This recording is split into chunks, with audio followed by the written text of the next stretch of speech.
Good evening, members of the public and the press attending this full council meeting of BCP Council on the 4th of November 2024.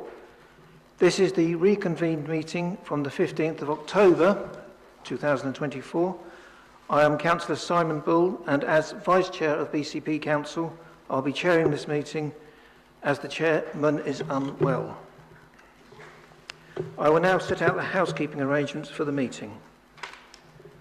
Please note that this meeting is being recorded by the Council for live and subsequent broadcast and will be published on the Council website for a minimum of 6 months. In order to ensure that the meeting is managed effectively, please could you follow these ground rules. If you wish to speak, please raise your hand clearly to indicate. Where there appears to be consensus in the meeting for a motion, I will ask if there is any dissension. When a formal vote is required, this will be carried out by a show of hands unless a recorded vote is requested, which requires support from a quarter of the members present at the meeting. Please could members indicate to me if they are leaving the chamber during the meeting. In accordance with the Constitution, I will allow for comfort breaks as appropriate. Please avoid leaving the meeting during debate. Points of order raised should state the applicable constitutional provision. I will assume that all councillors will uphold the highest standard of conduct during the meeting and treat one another with courtesy and consideration. As a reminder, this is a meeting being held in public, not a public meeting, with public in attendance to observe proceedings and debate. I therefore request that members of the public remain silent throughout all items. I'd like to remind everybody that this meeting of the Council has been convened to deal with the business not dealt with at the adjourned meeting of the Council on the 15th of October 2024. Before we commence with the business for this evening, I would like to welcome Councillor Toby Slade, who was elected onto the Council at the recent Muscliffe and Stroughton Park by-election. Welcome.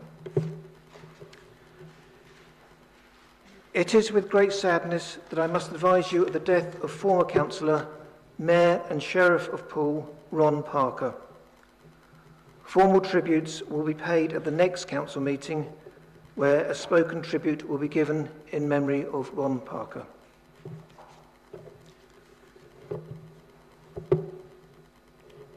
I'll ask the Director of Law and Governance and Monitoring Officer if we have any apologies for this meeting.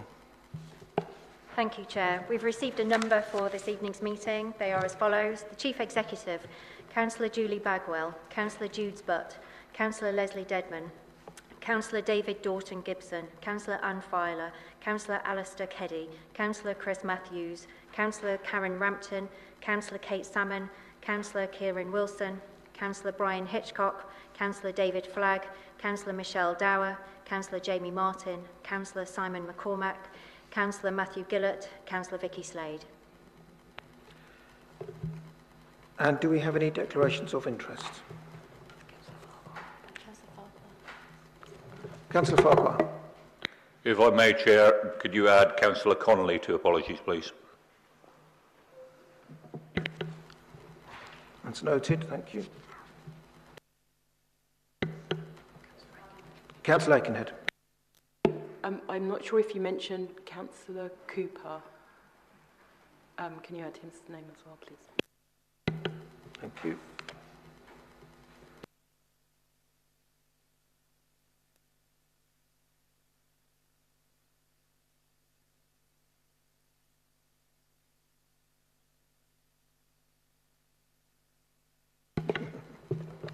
In respect of declarations of interest, Chair, if any member is required to make any declaration of interest, they should refer to the flowchart set out in the agenda for guidance.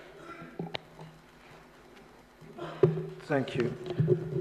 Recommendations from Cabinet and other committees. Council is asked to consider the recommendations detailed in item 3 below, which I would like to highlight. There are decisions on this issue which have been taken under delegated powers by the relevant body and are therefore not before the Council.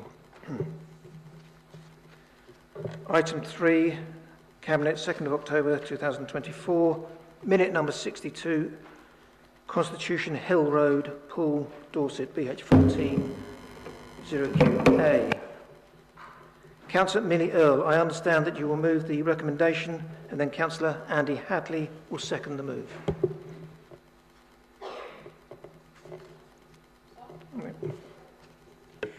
Thank you, Vice Chairman, Interim Chairman. So the Constitution Hill housing project is proposing to deliver around 98 new residential homes for the conurbation, made up of 76 social rent, 10 temporary accommodation and 12 specialist accommodation dwellings. With increased bill costs impacting on the construction sector, we've needed to revise our funding strategy required to support the increased budgets. Previous approvals were to the value of £430,000, which was part of an officer decision record, but this report requests a further £995,000 to secure planning approval and demolition of the 7 existing buildings as laid out in the report. This development will bring forward much needed social housing on a site long overdue for development. The demolition of the building will save the council around £42,000 a year in security costs and ensure that there is no longer the possibility of antisocial behaviour which has been affecting the site. The report seeks authority to appropriate the site from the general fund to the housing revenue account. There will be a separate report to approve the full business case for the circa £28.5 million budget for the redevelopment of the site, which is anticipated to come to Cabinet and Council next year. So I'm happy to put forward this report and the recommendations set out within it. Thank you.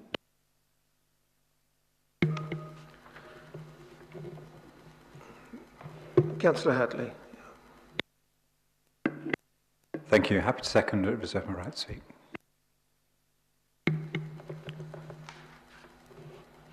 Are there any councillors wishing to speak on minute 62? Councillor Bartlett. Thank you, Vice Chair. I really welcome this development. It contributes to our affordable housing and much needed. But reading the report, it did raise a couple of concerns. And the first one was about the need to extend the council's borrowing limit. So it seems to me there's a presumption here, although it's got to be done by audit and governance, there's a presumption is that they will rubber stamp this. I don't think we should be doing it in that order. I think basically we should make sure that we've got the headroom to borrow the money before we go ahead and spend another £1 million. So I think the sequence of things is not quite right there. The second point I'd like to raise is on the extraordinary cost of the bat and badger survey, plus the cost to accommodate the bats on the site. Together, those two add up to 142k. That's quite extraordinary, given that's 10% of the total amount you need for this particular phase of the project. You just think about that, 142k. There was no full business case until 2025. Now, I really can't understand what we've been doing since Future Places did a preliminary business case on this. And I really think that given that we're told that it's marginal in terms of its viability at the moment, that we're not actually seeing a full business case before committing yet another £1 million. I think we really ought to see the full business case before going ahead with this. And my mind goes immediately to the Jubilee Road development, which seems to have stagnated for whatever reason, and from which we're going to take money from in order to help contribute the, I think it was the receipts from council house sales to this project. We're taking them from that project to this. And yet the Jubilee Road site has been going on since 2016. 2016. So, you know, what's the priority here? Are we going ahead with Jubilee Road? I don't know what the status of that project is. Having mentioned Future Places, it says the cost from Future Places' contribution to this project was 80k. What value did we get from that? Surely there was some value in that work, and we ought to be able to see that in the breakdown that we've been given. You know, it's quite strange to just see a value of 80k, and what do we get from it? There must have been something in there. Yeah, and I think that's probably it.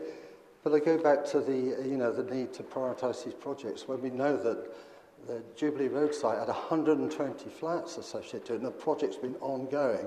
And now we've got another project, and we just sort of bypassing that, want to go on to another major project. And I just hope this isn't another repeat of going from one major project to another. Because if you start adding them up, you've got the Winter Gardens sites stalled for 12 years.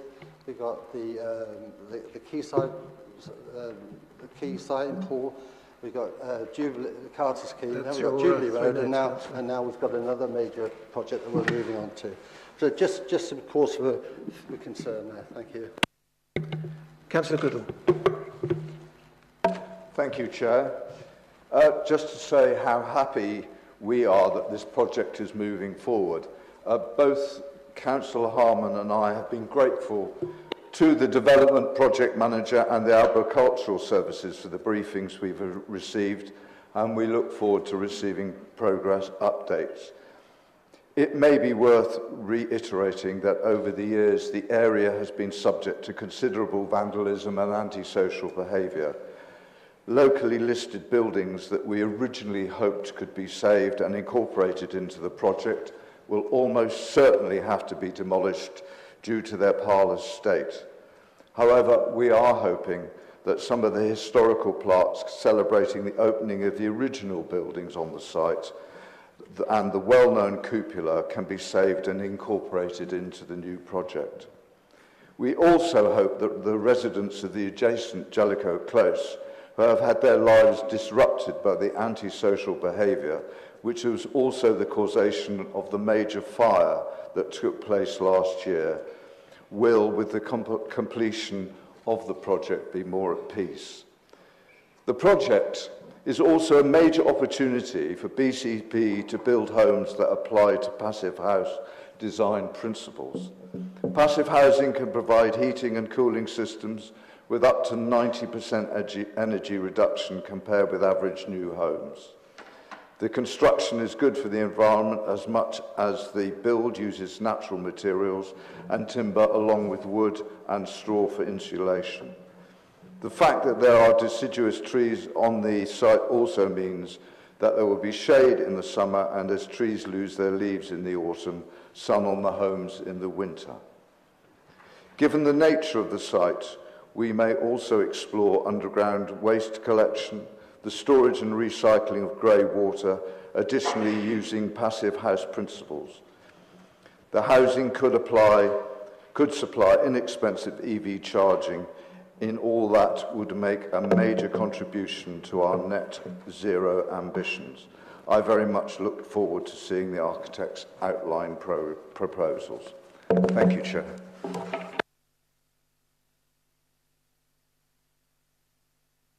Councillor Baldwin.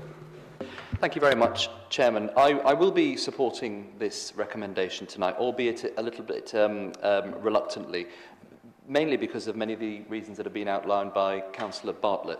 On the one hand, I'm really pleased to see this finally come to fruition. It has been a long time coming, and as we've heard from the leader and others and other colleagues, this is much needed housing, and the Council absolutely should be getting on to provide this for our communities. However, as Councillor Bartlett has pointed out, the real issue we've got is that these schemes are now coming forward in a piecemeal way. And a couple of years ago, when I was the portfolio holder for this area, in order to stop that piecemeal approach to our council housing strategy, we put forward what was very snappily titled CNAS strategy, which is the Council's New Build Housing and Acquisition Strategy. And colleagues that were in the last administration and council will remember that what that enabled was us to bring forward a package of schemes at any given time and look at that wider funding envelope that Councillor Bartlett has talked about to make sure that we were taking all of these decisions in the round.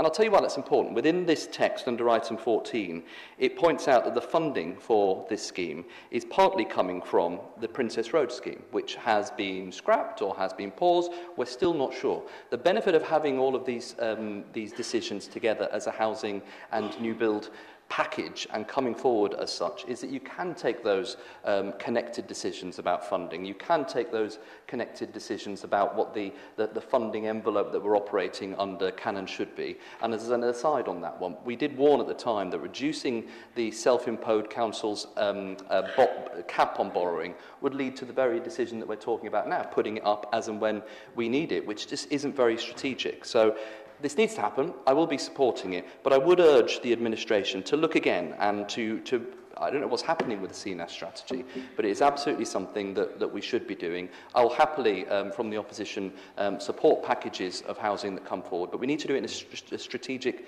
and connected way. Thank you, Chairman. Thank you, Councillor. Any other councillors wish to speak on this? Councillor Brown.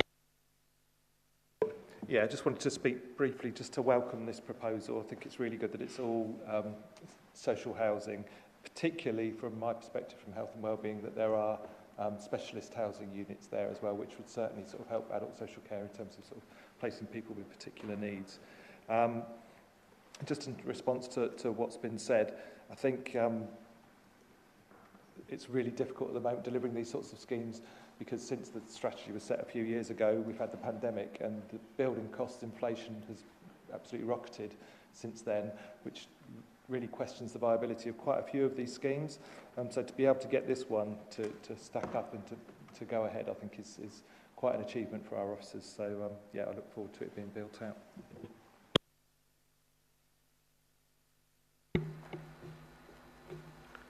Thank you. Councillor Cox. Thank you. I wasn't going to say anything, but I will welcome the scheme. But I would just reply to Councillor Broadhead's accusations about the borrowing. There was a very good reason why we brought the borrowing limit down, and that was because your lot nearly crashed BCP. And then one of the mechanisms we used to stabilise the position was to reduce the overall borrowing limit, and that's what we did, and that's why we've done it. And the reason that these are coming by piecemeal is because we're getting everybody in the council to have a look at them, rather than it just being open to the cabinet or wherever to make that decision. So that's the reason. So don't please try and make games about this. Thank you. Councillor Farquhar. Thank you, Chair. I know from this paper it's to talk about the demolition and to put together the business case. Can I just get clarification, because it is social housing, it is accessible housing, it is supported housing. Will we be building in-house? Because one of the interim planning directors said that was the case when we were building houses for assistance. So my question would be, does this council propose to actually build these in-house, or do we have to actually shell out to developers and whatever charges they have for consultants to actually build these much-needed properties?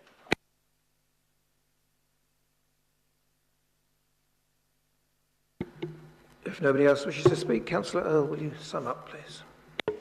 Thank you, councillors, for your contributions on this one, and I feel very much the same, in that this is exactly the sort of housing that a council should be investing in, rather than some of the previous ones that we've seen come down the road. Just to answer some of the points that have been raised, since the strategy was set out, the world has changed a lot, not least COVID, but also with our bill rates, bill costs going up 10-15%. A lot of what was in the previous strategy is unviable now, which means we do have to relook at things and look at what is going to be viable. From our point of view, when this administration took over the council, Future Places had a remit which was too large. There was no strategy involved. It was basically everything, and it was costing us a lot of money, too much than what this council could afford, to the point where government actually had to tell us not to spend that money. When we took over, we slimmed right down, looked at those really key strategic sites, and And this is one which there are costs associated. It is one of those sites which it's a brownfield site. It's always going to have an additional cost, but it's bringing forward the right type of housing in a really sustainable place. I did just want to confirm that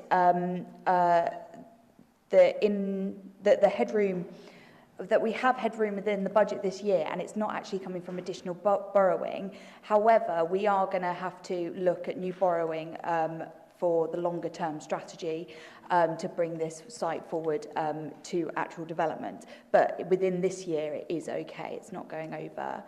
And finally, I think just to answer George's point on whether we're doing this in-house, we don't know yet. It's a little bit early days on this one. Once we have the plans approved and we've taken it through the initial stage of getting everything in place, then we'll know whether our teams can deliver it, because of course it's part of a work schedule, and whether we can or not, we'll have to see. However, like I said, this is coming back to council. It's not done now.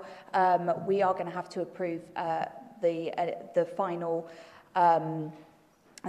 plans. So this isn't the last we've heard on it, but it is really important that we keep these sites moving to deliver the housing that's so much needed within our communities. Thank you.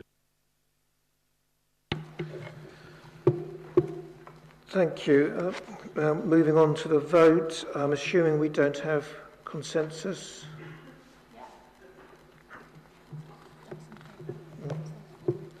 Those in favour?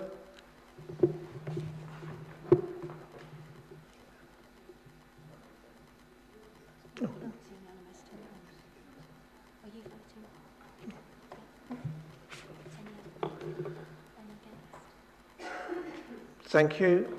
Any against? No, I think that was unanimous. Any abstentions?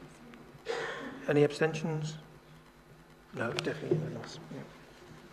Yeah.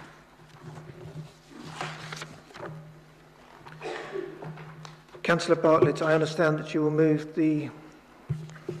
Excuse me. Item 4, Overview and Scrutiny Annual Report.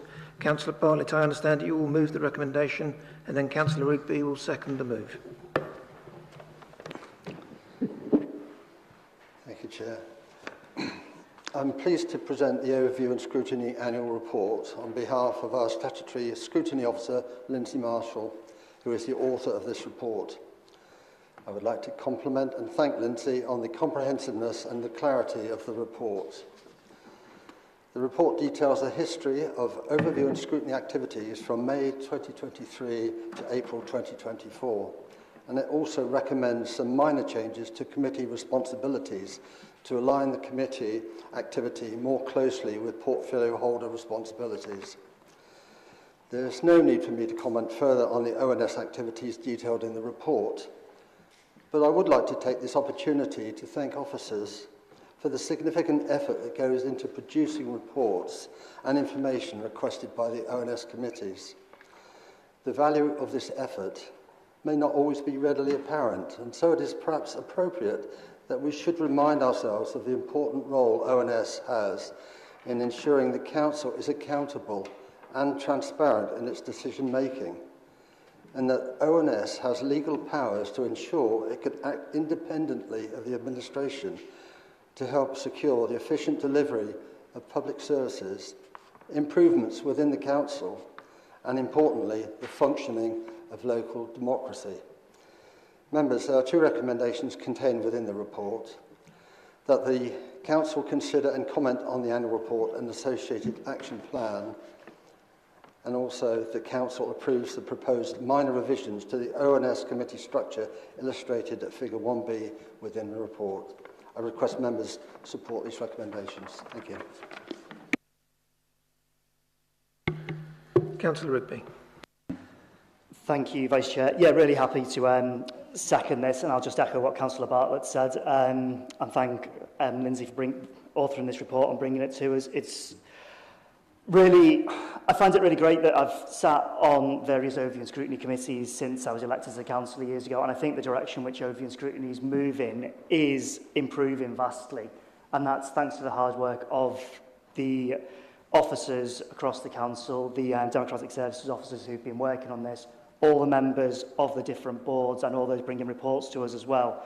And we're working really hard on developing those relationships to add as much value to the way that council forms its policies as possible. And I think Councillor Bartlett summed it up really well. The only one thing that I would say is, even if you're not a member of the Overview and Scrutiny committees, please come along. We welcome input from any councillor. Come and talk, come and get eyes on these reports that are coming to us early on and help us try and deliver long-lasting policy across the conurbation. Thanks. Does any councillor wish to speak on the item? You can speak for up to 3 minutes. Leader. It's just very quick to say thank you to our chairs of Overview and Scrutiny committees and the board.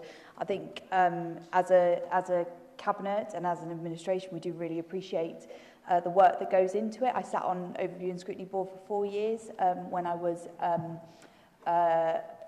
wasn't leader or as part of the administration, and I do understand that it takes a good scrutiny process to have a good administration and decision-making process. So just to say thank you to the members and to the officers and to the chairs for all their work. Thank you. Thank you. There's no one else. We shall move to the vote. Is there a consensus? Yeah. Thank you.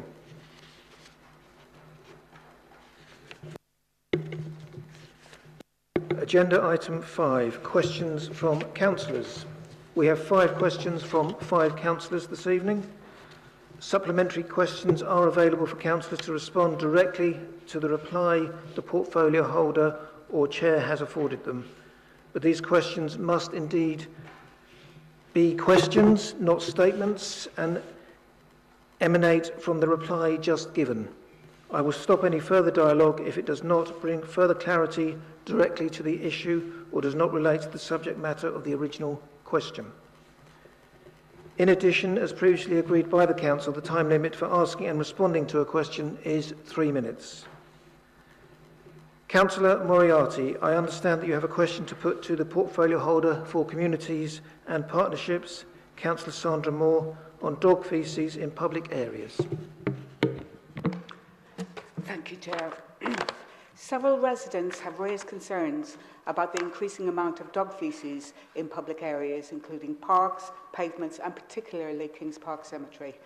One resident highlighted this issue by sharing that her sight-impaired mum regularly steps in it whilst she's visiting her husband's grave. She has raised complaints to the council but has not received a satisfactory response. Could you provide information on how long it has been since the bylaws enforcing dog owners to clean up after their pets expired? And additionally, when can we expect new bylaws to be implemented to address this issue? Thank you.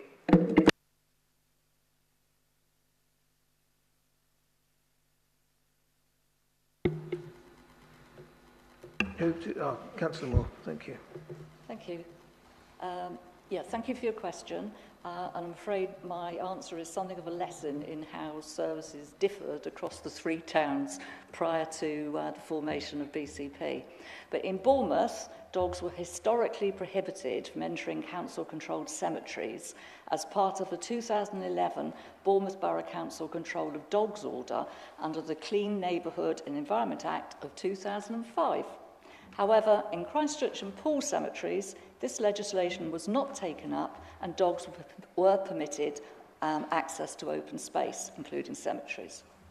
So this legislation lapsed in 2017 and was replaced in 2020 by PSPO, Public Space Protection Order legislation.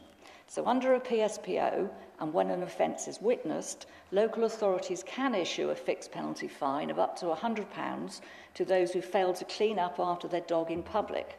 This fine can be increased to £1,000 by a magistrate's court if a person refused to pay. Well, fortunately, most dog owners do act responsibly and remove any fouling.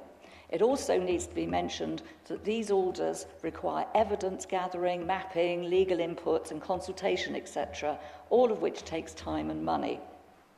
However, work to review, implement and enforce a PSPO is on the forward plan to be explored in the future. But in the meantime, we are, of course, asking the minority of dog owners responsible for failing to clean up after their animals to respect the public open spaces they access, to be considerate to other users and pick up after their dogs. Thank you. Councillor Moriarty, do you have a supplementary question? Just a quick one, if that's okay. Thanks, Chair. I'm just wondering, what do I say to my residents in the meantime? Thank you. Councillor Moore. Yes, thank you. Yes, I sympathise with the situation, but I will be looking to see what we can do to move this forward. It is currently work in progress. Thank you. Councillor Howell, I understand that you have a question to put to the portfolio holder for Transformation Resources and Governance, Councillor Jeff Hanna, on company and partnership boards.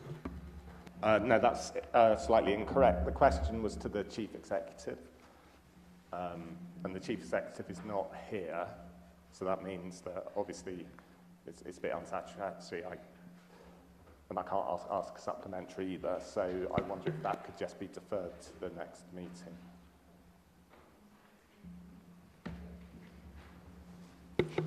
Yes, that's allowable. Thank you, Councillor. Councillor Canavan, I understand that you have a question to put to the portfolio holder for Communities and Partnerships, Councillor Sandra Moore, on the Kings Park Nursery. Yes, thank you, Chair. Can an update be given on the position with Kings Park Nursery in terms of what has happened with the site since the decision to close it and what the plan is for the future? Thank you. Councillor Moore. Again, thank you for your question. The Kings Park Plant Nursery site has just come into my community's portfolio.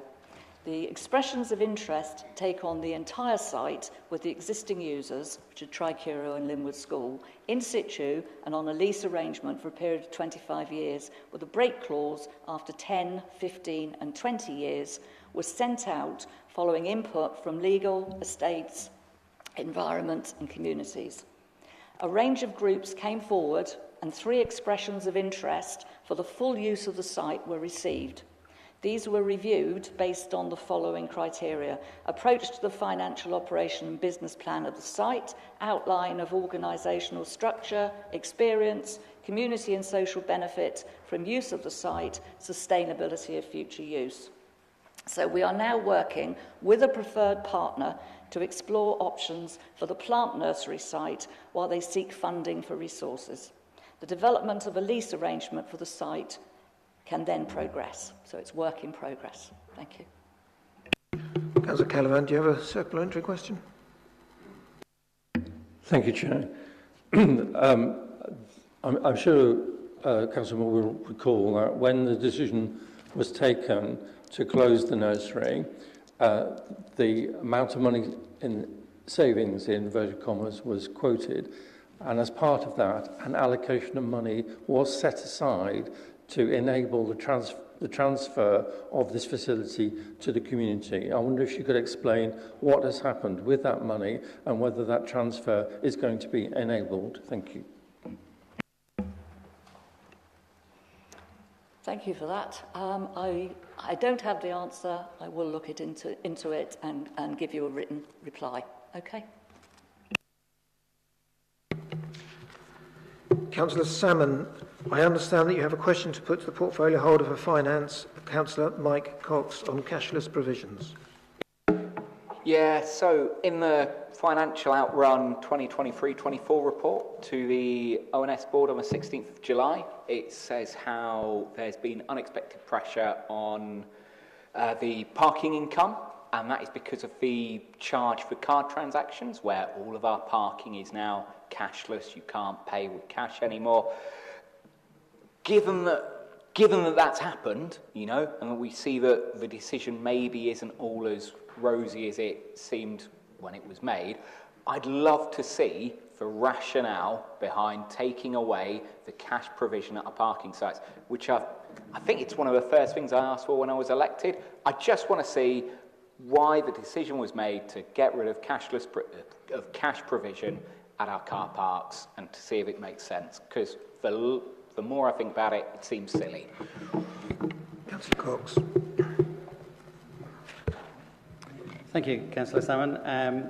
The decision to move to cashless terminals in BCP car parks was taken in early 2019, pre-COVID, in response to the high levels of theft from car parking machines and the increased costs to repair and replace the damaged equipment. In response, certain other services, they moved to cashless as a direct response to the global COVID pandemic, and the position has not reversed the situation.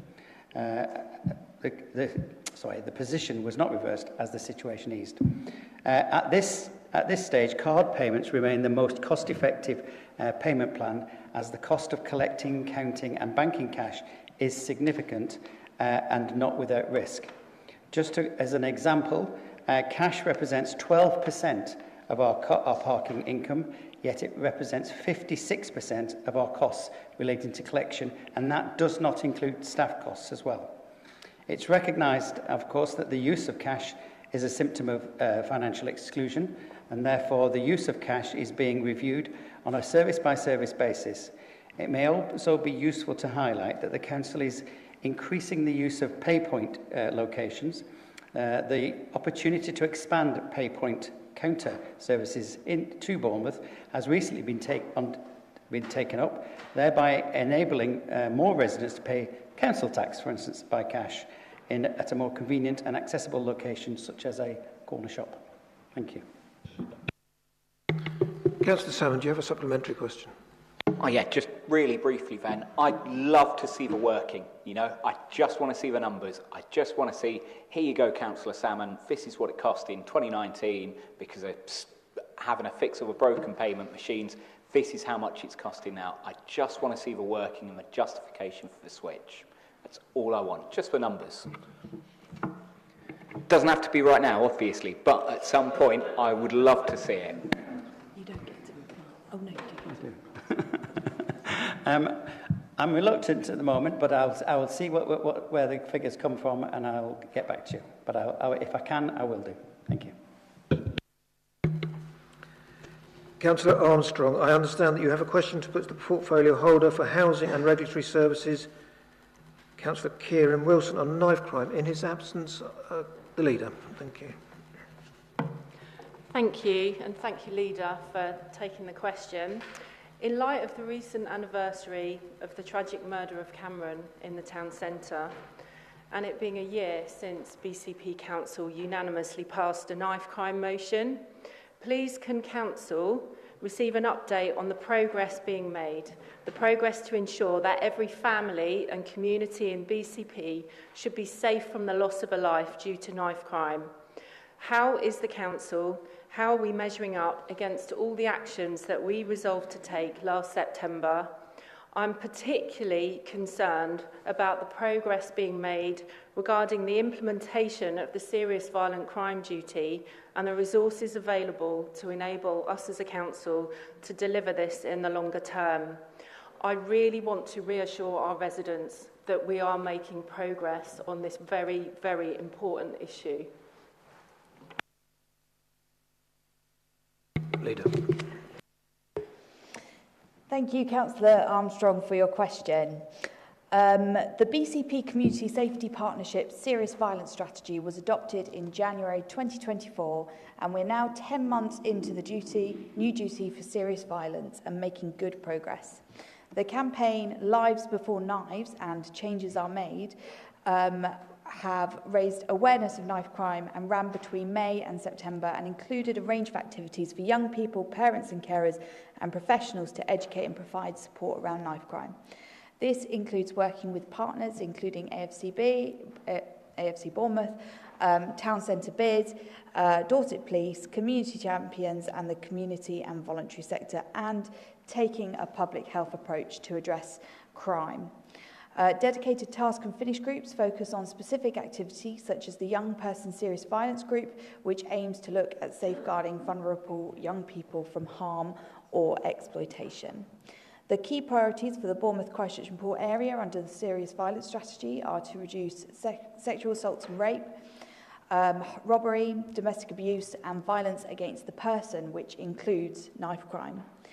There has been a wide range of community safety activity that's taken place over the last 12 months, focusing on reducing serious violent crime, which includes, literally they sent me a really long list of things, but I just wanted to highlight Unity Promise, Keeping Our Young People Safe Conference, and Purple Flag accreditation, and I'll send over some further details about those and the full list. In terms of how we measure and monitor progress, overall there has been a decrease in violence against the person reported occurrences in Q1 compared to the same period in the previous year, with a total reduction of 10.7%. The Community Safety Partnership produces quarterly KPI reports which are reviewed by the CSP Executive Board along with monthly reports on serious violent crime.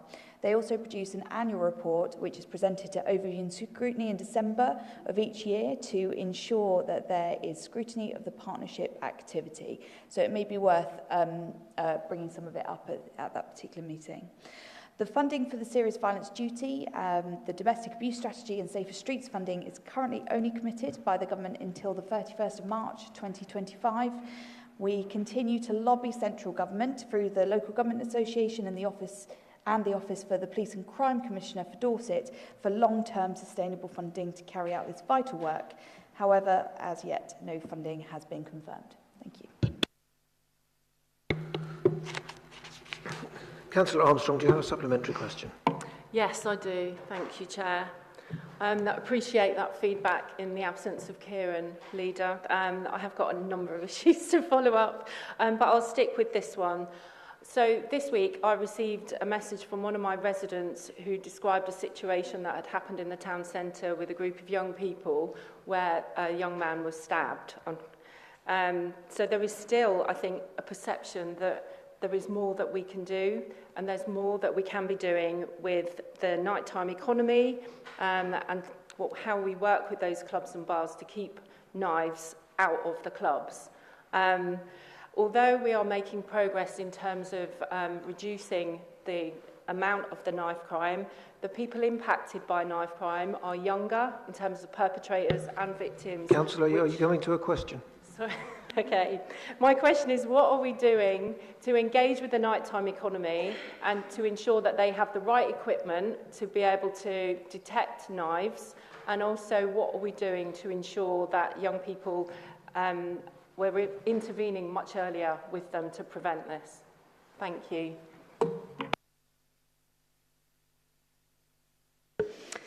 Thank you, Councillor Armstrong. I'm really sorry to hear that someone was stabbed in the town centre. I think it's always a tragedy when these things happen. I'm not convinced that the clubs are necessarily the problem when it comes to detecting knives.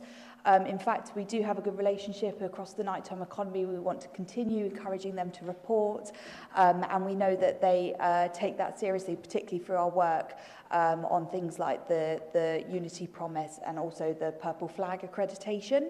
I think that what we probably need to be doing more of is working with our police partners and partners across the town centre around tackling maybe younger groups below club age, because I think that that's where a lot of the problem sits around knife crime, especially for children and young people who are understandably really scared of this issue and don't have the protection of the clubs to go to in many ways, so are out on the streets in the evenings. However, you know, absolutely, I think we need to all work together. I think we do recognise through the Community Safety Partnership this isn't just a council problem, it's not just a police problem, it's not just a nighttime economy problem, it's everyone's problem to tackle.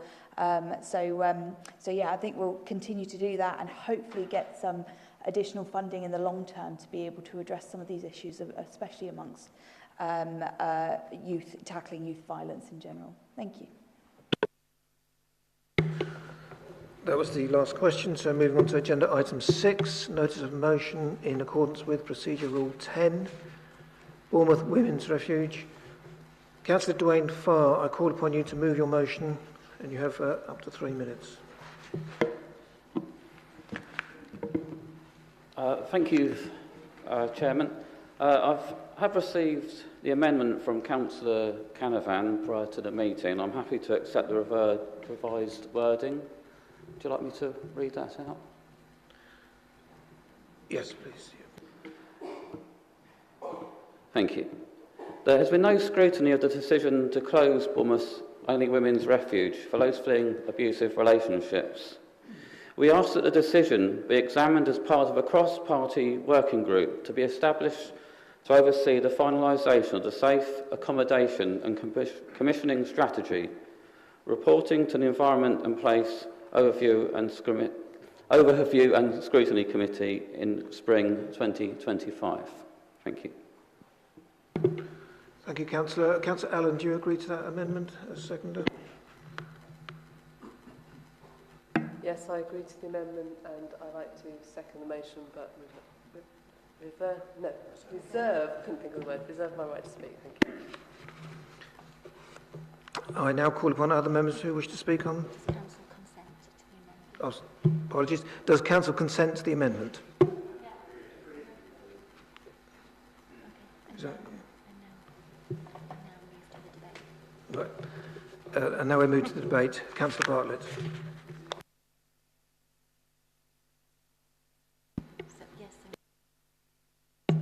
Councillor Farr, apologies. Please present your motion.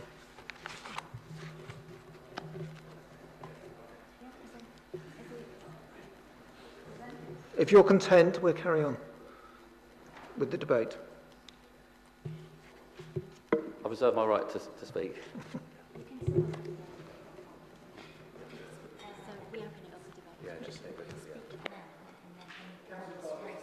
Councillor Bartlett, I believe you want to... Oh, leader.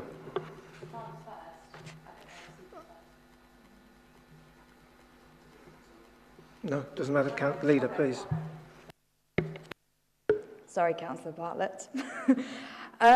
So, firstly, before I start my response, I think it is vital to say that for anyone fleeing an abusive relationship, there is support and there are options for you. The Council's contract with the provider for Bournemouth Refuge ended at the end of July this year, with every family rehoused into alternative safe accommodation. Some families moved into new permanent homes, others who needed additional support moved to specific accommodation where this could be provided, and this included alternative refuge. Since the closure, the demand for emergency housing and housing assistance provided to families fleeing domestic abuse has remained unchanged. Additional temporary housing acquired through our housing acquisitions programme, our existing refuge and other temporary owned council housing has been used to ensure these families have had a safe place to live when fleeing domestic abuse.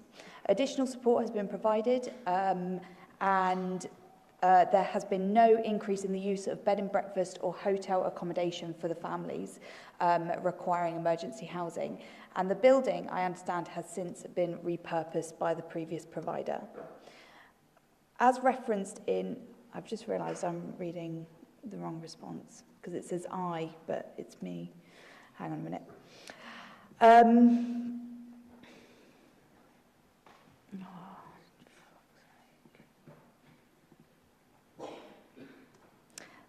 Right. I would like to thank Councillor Canavan for amending the motion and to Councillor Farr for accepting that, and I'm happy to support the amended motion. Our safe accommodation strategy is due to be published next year and will set out BCP Council's ongoing commitment to people experiencing domestic abuse. This strategy will be delivered alongside the work to update the Community Safety Partnership's overarching domestic abuse strategy, and will also provide planning and commissioning for perpetrator programmes.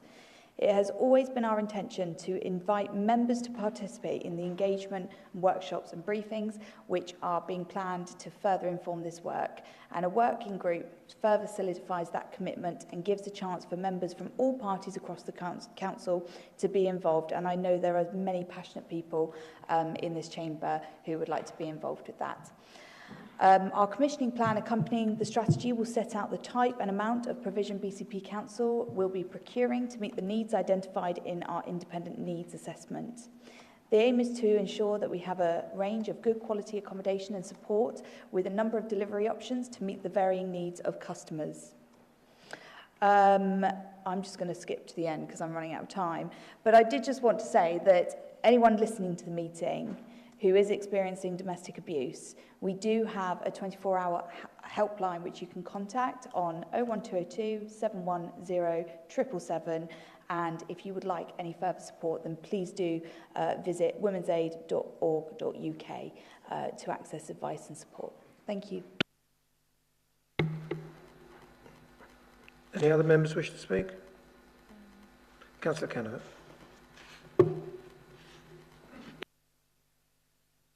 Thank you very much, Chair. Thank you, Leader, for your remarks. And can I place on record my thanks to the portfolio holder, Councillor Wilson, who's not here, and to the Director of Housing and Communities, who have answered my very many emails on this subject to make sure that the women that were in that accommodation were suitably rehomed, and that going forward, that work is really crucial. So the Council will probably recall that I submitted a motion at the last Council meeting to refer it to Health and Adult Social Care Review and Scrutiny Committee, but I was advised that Environmental Place would be the best place, and I'm grateful to my colleague Councillor Rigby for agreeing to take that on, and to Councillor Farr for accepting the amendment.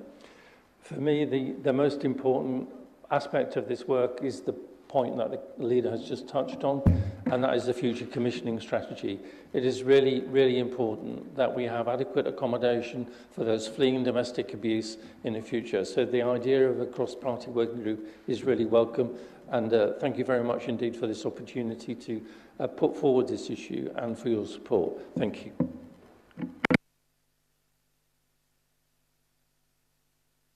Does anybody else wish to speak on the motion? Councillor Rigby. Thank you.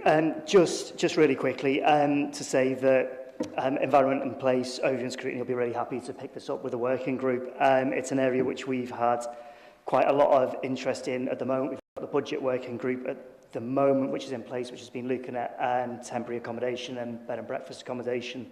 So another working group to form after that to focus on this issue would be the best natural step for us to go in. And also, just if anyone wants to be a part of that working group, we don't have to just have members from the Environment and Place Overview and Scrutiny Committee. So if there is anyone who's got a particular interest or feels that they would add value to a working group, please get in touch with me and express that interest, and we'll try and find a place for as many as possible on the working group. Thank you. Councillor Armstrong. Thank you, Chair. It's just a comment, really. With the increase in violence against women and girls, I think it's really critical for our residents to understand the rationale behind the decision to close the refuge, and also that we need to ensure that there is sufficient accommodation, available for other people that are vulnerable. So being able to have that inquiry across the party and across that group, really welcome the amendment. So thank you, Councillor Canavan, and thank you also to Councillor Farr for putting forward this motion. I just want to mention that also one of our Councillor Kate Salmon, she had submitted a similar motion, a similar amendment to the motion. So just to let you know that we completely support it. Thank you. Thank you, Councillor. If no one else wishes to speak, Councillor Allen, do you? Oh, sorry, Councillor Salmon. Let's just put it, sir. Sorry, yeah, I'd just like to say one more thing, because as Sarah has said, Kate did a lot of work on this, and I think there's something that's been missed from this debate, which I think is key, which has really worried me about this decision, and that's that this decision happened without going to any of the ONSs, without any scrutiny, and this was a major decision. And I tell you what, I'm no expert on domestic violence and whatnot, and maybe it was the right choice, maybe it's the choice we had to make, but everybody I've spoken to who's ever experienced domestic violence says that refuges are the best place for people to be able to go to, and there's no getting away from the fact this is a closure of what seems to be an absolutely vital service. And I'm just worried that this amendment doesn't address that, this motion doesn't address that, And I worry what other scares we're going to see in the next year, in the next 2 years, where other essential services suddenly disappear and we don't find out about them until it's printed in the Echo, because this doesn't reach Cabinet, it doesn't reach ONS. And I think it's really important that next time something so major happens in our council, it's not a decision made behind closed doors. I wish Kate was here. She'd make the point much more eloquently than me, but I think it's an important one that needs to be recognised. Thank you, Councillor. Councillor Allen. I have to agree with Councillor Salmon very strongly. I think that I was a bit shocked and surprised to find out that this was leaked, and all of a sudden we found out that the Women's Refuge had been closed without transparency, without scrutiny. Quite a lot of criticism across the floor when we were in administration about lack of scrutiny and lack of transparency, but I feel that the criticism could bounce the other way. I just think that the impact of closing such a safe space, a space where families can be together. I'm a nurse and I work closely with people that have experienced a lot of trauma over the years, and I know that there's such good evidence about people being together and supporting each other with lived experience, and I think that shutting such a provision is shocking. I think, what does it say to anybody that's trying to flee domestic violence? What message does that send to people within our community and coming into this area that may be trying to avoid and get away from domestic violence? Don't get me wrong, I'm pleased that there's going to be a cross-party committee, but the thoughts that come into my head are horse and bolted. Why are we having these conversations after we've closed a provision? Have we looked at what the impact is? Did we look at what the impact was going to be before we even closed it?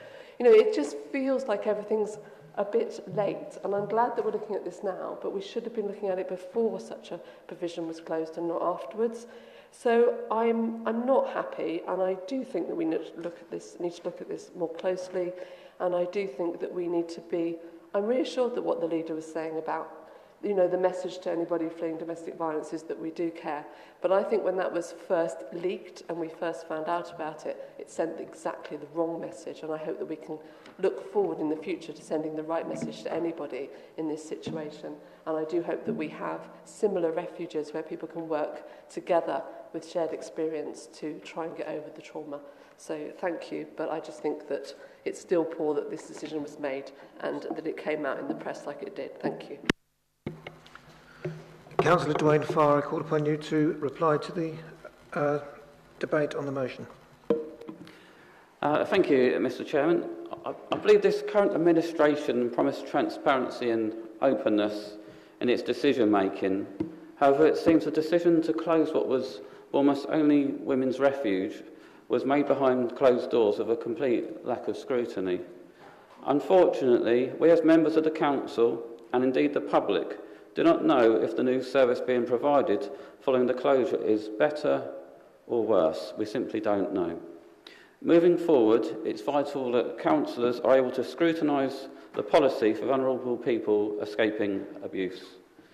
However, I welcome the support from others on this and promise of a working group to fully examine policy and how it will be applied moving forward.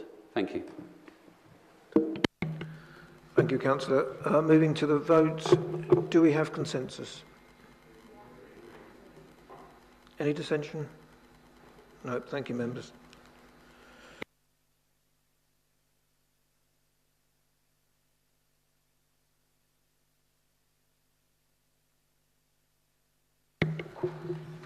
Council elections voting system. Councillor Joe Salmon, I call upon you to move your motion. Yep, so this is my motion on proportional representation. I've not got a particularly good speech on this, and it's probably not going to make me particularly popular. Our country's a total mess, there's no getting away from that. We are bankrupt morally and financially, and the same thing is arguably... Oh, do I make the speech now? Yeah? So I've been so long since I've been in one of these meetings, it feels like. Yeah. So locally, we're bankrupt, all of that. We've got tons of problems, and it's inescapable that part of the reason we've got these problems is the quality of our politicians. Fact of the matter is, most politicians in this country are not very good, you know? And it gets even worse at a national and international level. And that's because our voting system's rubbish. The only other country in Europe that uses first past the post is Belarus, you know? Economic backwater, riddled with corruption. And if we don't want to end up that way, we need to stop using the same system they use. This system doesn't benefit the public, it doesn't benefit our economy, it doesn't give us political stability or anything like that. The only people this system benefits is the politicians it enables to be bought and sold through donations to the two big parties that just game our political voting system at the moment. And it gives us so many problems and no solutions. And I'll tell you what, I know it's not particularly convincing speech, but to be honest, you're either honest enough with yourself and smart enough to recognise that this is the best system and we should be switching to PR, or you're as blind to the benefits as you're as blind to the problems it causes us because you're ideologically committed to a voting system that keeps corrupt, awful politicians in power. We've got a chance now to say, I'll tell you what, we've got elections in 2027, let's have a better crop of politicians elected. Let's use PR, let's use STV. It's just sensible. There we go. That's my 2 cents. Thank you, Councillor. Councillor Oliver Walters, I understand you wish to second the motion. Happy to second, but I reserve my right to speak. Thank you. Members, are there any members who wish to speak on the motion? Councillor Foy.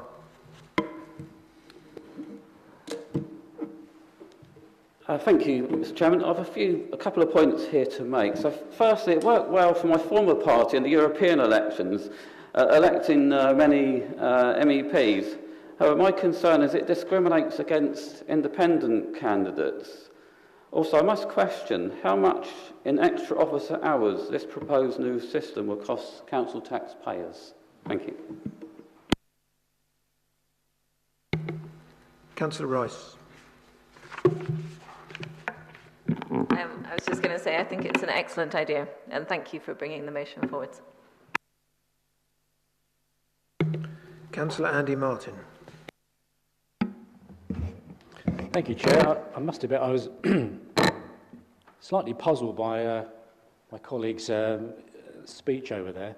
So I'm just wondering if he thinks we're all rubbish or we're all corrupt or a bit of both.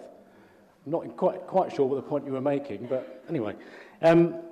I've taught at Bournemouth University for about 20 years, public affairs, and I have taught elections to several cohorts of students over the years. I can talk for England about the alternative vote, the list system, the first past the post system, or the single transferable vote, but I won't do that now. I'll simply say that I think Joe, you made the argument against your own motion right at the beginning when you said this council is beset by problems, financial specifically, but in all sorts of other ways.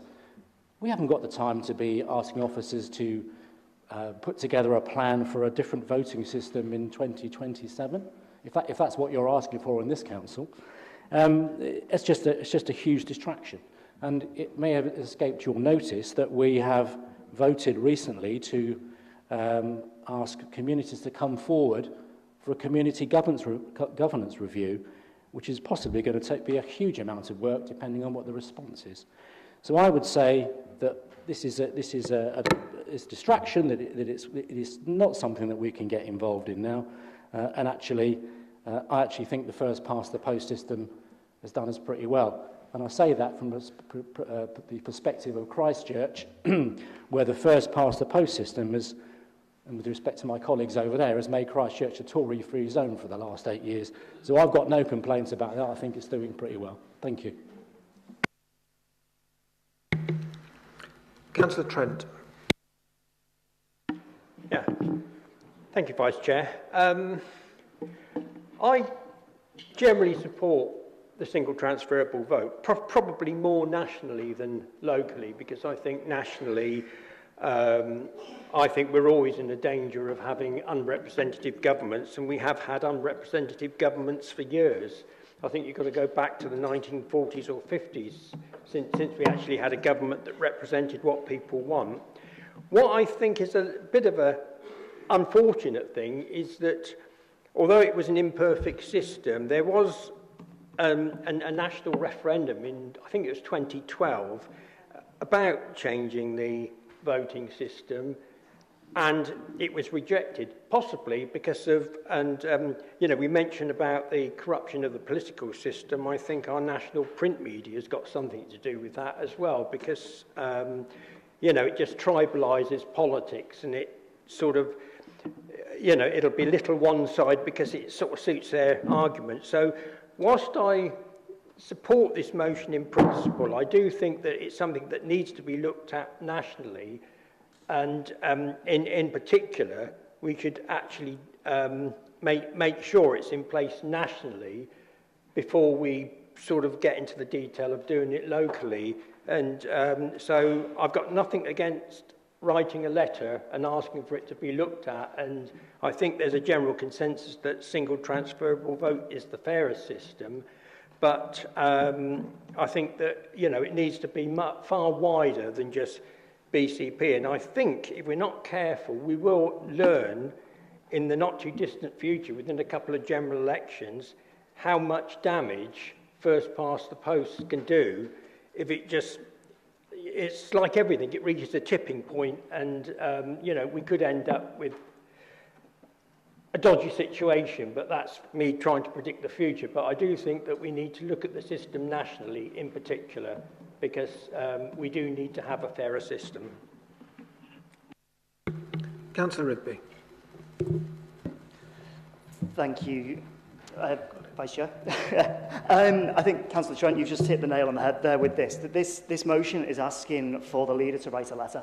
It's not saying we're going to put all our officers and stick loads of money into setting up a new election system in 2027. It's writing a letter to the Secretary of State for Housing, Communities and Local Government requesting for legislation change to see if we can trial the single transferable vote. And that is part of putting the pressure on the national government to say this is something which we'd be interested in having a look at. Maybe there'd be some funding for it. Maybe they're just looking at it and go, no chance. Maybe if every local government said, look, we wanted to have a fairer voting system, there would be some pressure there to start looking at how we can change the election system, because every 5 years or so, even less, the noise of people shouting about tactical voting and voting for the least worst option, that's where first past the post gets us to. It's people voting for their least worst option. And how's that fair? We're asking for people to be able to rank their candidates in their preferred order. And arguably, Councillor Farr, that's going to give independents more of a chance than it would. And that's going to say, and they know that if their vote's not going to be counted for that, at least it'll go to their second or third favourite. So it's about encouraging change, not being stuck with an antiquated election system, which has time and time again delivered one of two governments. It's delivered governments which are trying to reverse the policies of each other every time they change. It's trying to lead to something to give us more stability as a country, more stability locally. And if this is going to be a change that happens, why shouldn't BCP be the people who trial this? Why shouldn't we be on the cutting edge of trying to make a difference? Why shouldn't we be the ones putting ourselves forward and saying, yeah, let's have a go and let's try this out and let's be the first, and maybe it'll work, maybe it won't, but come on, let's stick us on the map for a change. Let's say we'll be the first to have a go with something, and let's just give it a try, because what's the harm? Thank you. Councillor Broadhead. Thank you, Mr. Chairman. I'll be very brief on this issue. I'm against this proposal, quite simply for two reasons. First of all, as Councillor Martin says, we've got much better things to do than to be talking about tinkering with the system, particularly in light of all the important things that BCP Council should be doing. But secondly, perhaps slightly more controversially, it always strikes me that those who don't get very many votes are the ones that want to tinker with the electoral system. And you don't hear the major parties, you don't hear those that are consistently winning asking to rig the system. It's only those that think that it's the only way to get the representation that they want. Now, I could be sat here. I mean, look back at the results in 2019. The Conservatives got, I think, 3% less than the Liberal Democrats, and yet we have only 40% of the seats on this council than the Lib Dems do. I'm not crying about that. I'm not complaining. I'm not suggesting that we need to rig the system to try and change that. What I will be focusing on is winning back the trust of the public and trying to do better to win more seats next time with the system that we've got. And I would delicately point out that we had a by-election last week, and I think the public have spoken on that regard. So we can talk as much as we want, we can talk about writing letters, but if the system ain't broke, I really don't think we should fix it. And let's just focus on the issues that matter rather than trying to rig a system so that we get representation when clearly the public don't want to. Councillor Bartlett. Thank you, Chair. I'm sure it was just a slip of the tongue, but I'm sure that Councillor Salmon suggested that all politicians were corrupt in his speech. Just for clarity, can we have clarity from him? Does he consider that all of us in this chamber are all corrupt? Councillor Cox.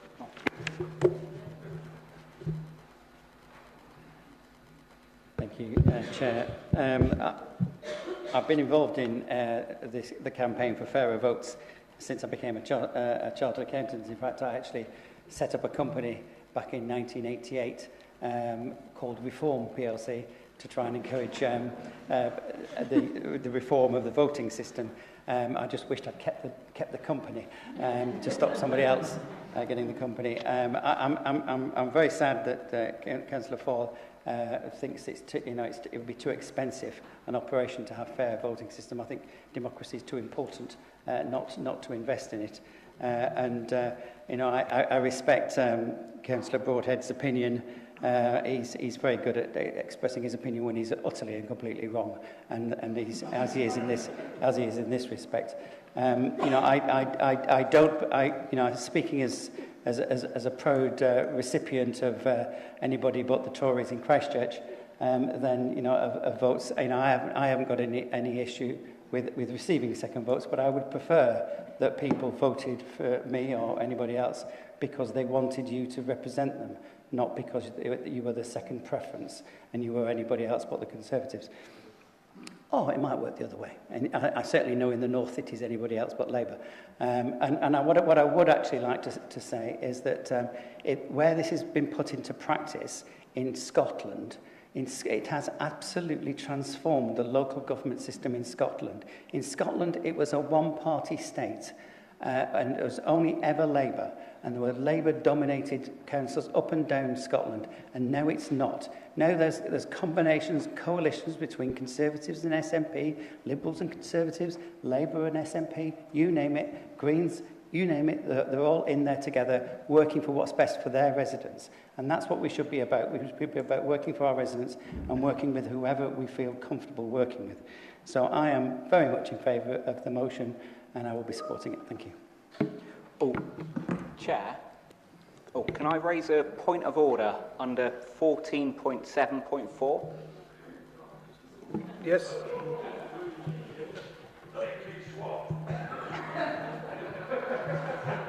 So, much as you may be fooled by my encyclopedic knowledge of the Constitution, I'm not a proper politician, I'm not particularly careful with my words or all of that. I say what I think and I mean what I say and all of that. So I want to be very clear when I talk about all politicians being corrupt, because I think it is a major problem in this country. Now, I think there comes a point where incompetence becomes indistinguishable from corruption. I'll tell you what, all the millions we lost to things like future places, maybe there were no brown envelopes. There almost certainly weren't. But I tell you what, the money's gone, hasn't it? Maybe people are just so bad at their jobs running this country that it's indistinguishable from brown envelopes being bunged to. Can you wind it up, please? Oh yeah, I'll be really quick. So I'm sure not all of you get brown envelopes full of cash. That's not what I'm saying. But there is a problem with corruption within our political system. There is a problem where somebody like Frank Hester can give that's enough. Thank you, Councillor. All right. Thank you. Councillor Hadley. Thank you, Chair. I think it's really unhelpful to talk about corruption in this chamber in this way. And I was struggling with whether I support this or not until the Leader of Opposition opened his mouth and suggested that that the current administration got in with lots of votes compared to the votes that lots of seats compared to the votes that they had. Because I recall in the previous council it was 28% of the votes and more than half of the seats for the Conservatives. So, and that's an indicative of the way in which the first past the post system goes.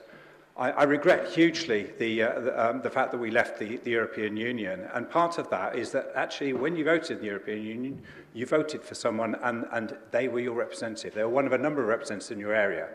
It doesn't mean you don't necessarily have that direct relationship with a particular politician because there's a group of them. But with this system, as far as I understand it, you get to say your favourite, your second favourite, and you're making a positive affirmation for the people you do want to be sitting in that seat, and the person who gets the most votes under that system gets in. So there's probably a better chance that the person that you really want to be there is there, rather than it being a minority vote for someone who most people didn't actually want to be sitting in that seat.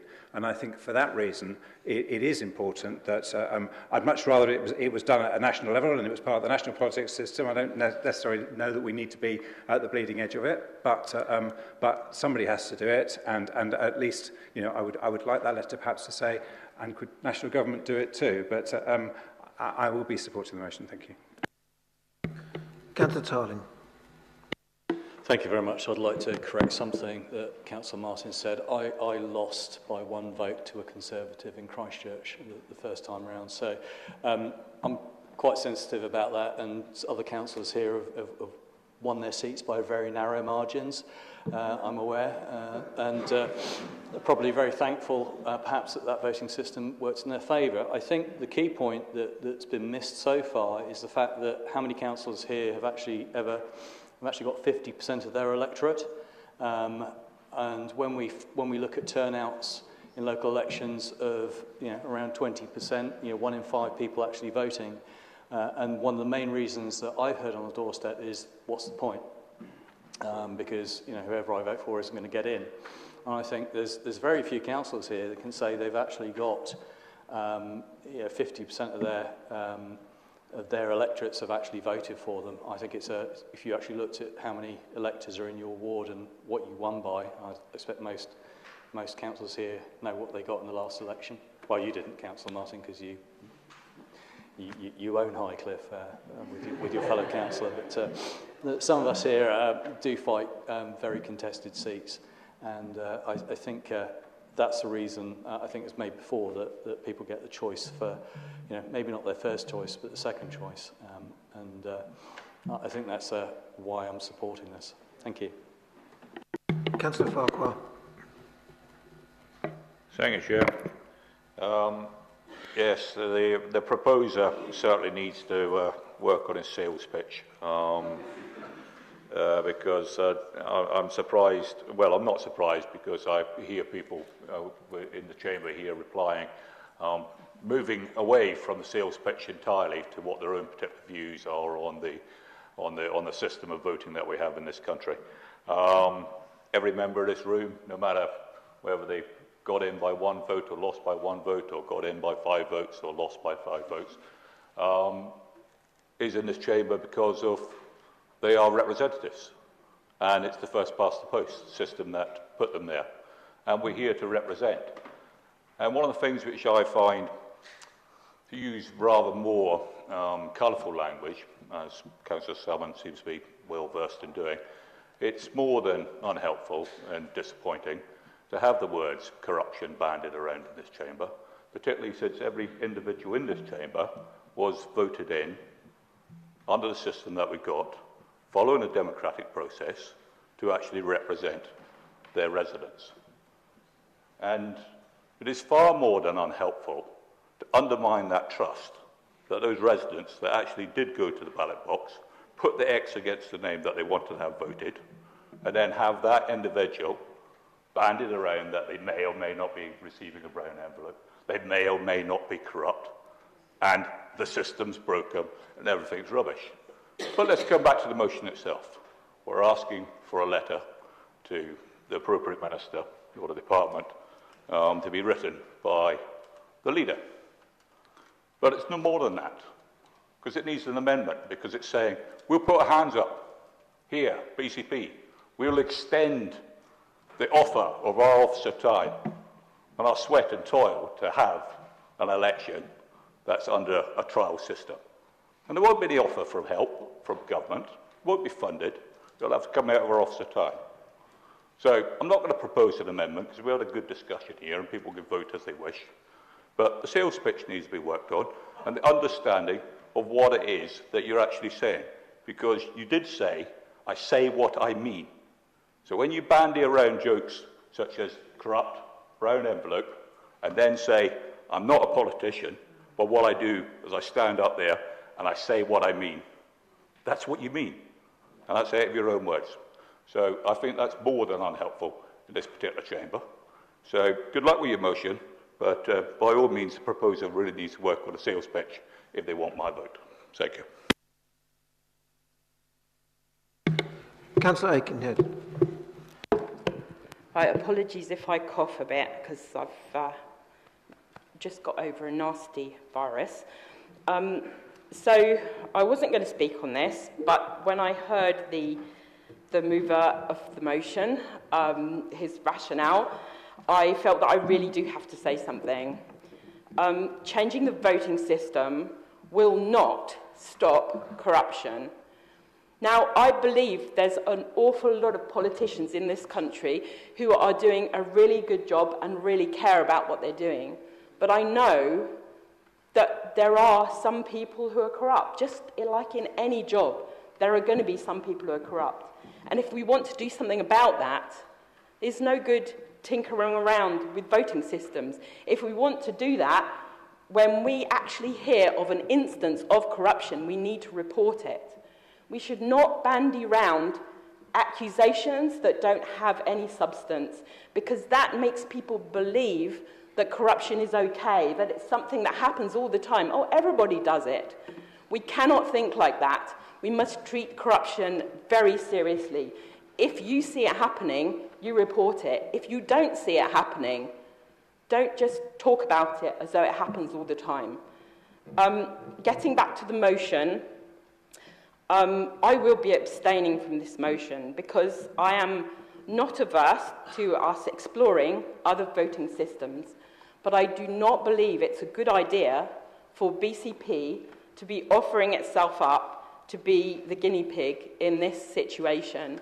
We have just been through a huge transformation programme that has not gone to plan, that has cost more than we thought it was going to. We are not looking at ourselves as being really successful at taking new things and running with them. And we don't have any money. Something that you have missed out of here is we want to ask the Secretary of State for Housing and Communities to use us as a guinea pig, and perhaps give us some money to do it. Because if they come back and say yes, but you're not having any money, you've got to do it out of your own budget, then there's going to be a lot of challenges here. So I think that it's an idea that should be thought about, but not, I don't think we should be committing ourselves to doing things that we frankly can't afford. Councillor Ricketts. Thank you. It's been 10 years since electoral law books were on my bookshelf in my office, but I can tell you that if you wanted to do this, it would require primary legislation change. So the motion itself, I can't support the motion itself because, well, for many things. For what my colleague, Councillor Martin, has said, for the reasons that we don't have the money to do this, but mainly because this would require a primary legislation change just to become a guinea pig. And if the country is going to do that, then the motion needs to read that we would be asking the government to consider a change to primary legislation to enable this to happen everywhere. I'd also like to point out, please, that as Chairman of Standards, I really would prefer not to hear allegations of all politicians being corrupt in this council chamber. Thank you. Councillor Chapman-Law. I've spent the last almost 30 years voting for the least worst option in every single election bar one. I have never voted, apart from once, for the person that I wanted to win. And when the percentages of seats owned, seats won, versus the percentage of votes cast are so different, that to me tells me that the vote system is broken. And I will be supporting the single transferable vote.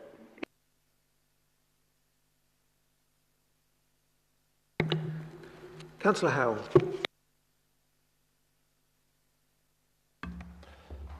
Thank you, Chair. I'm sympathetic towards proportional representation, but I think it's somewhat of, somewhat down the list of things that need to be considered when one looks at government. And I think that further up the list is essentially how you get things done and delivered, and how you actually present to voters, a genuine choice that they understand. And we live in this strange world where 70% approximately of what we spend, we spend on services that the vast majority of people don't use and don't even understand in a lot of cases that we deliver, children's services, adult social care.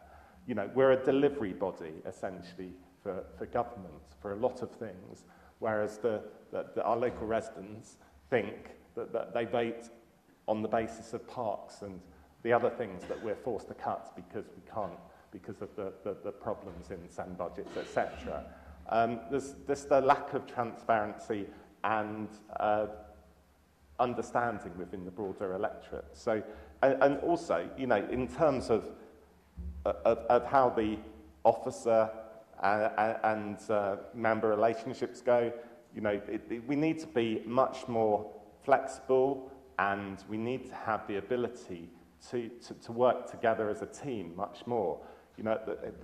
What's happened over years is that the public sector has been underinvested in, and as a consequence, its processes have become outdated, it's become slow and clunky, and it just doesn't get things done. These are the real issues, I think, that we need sorted out. And if we can sort those out, then we can perhaps move on to the electoral system.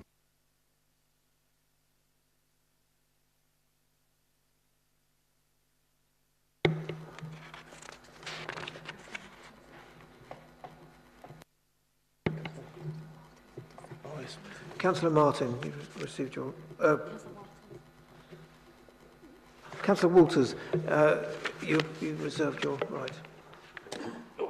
Thank you. Sorry, everyone. I didn't realise this was going to be the most contentious part of the night.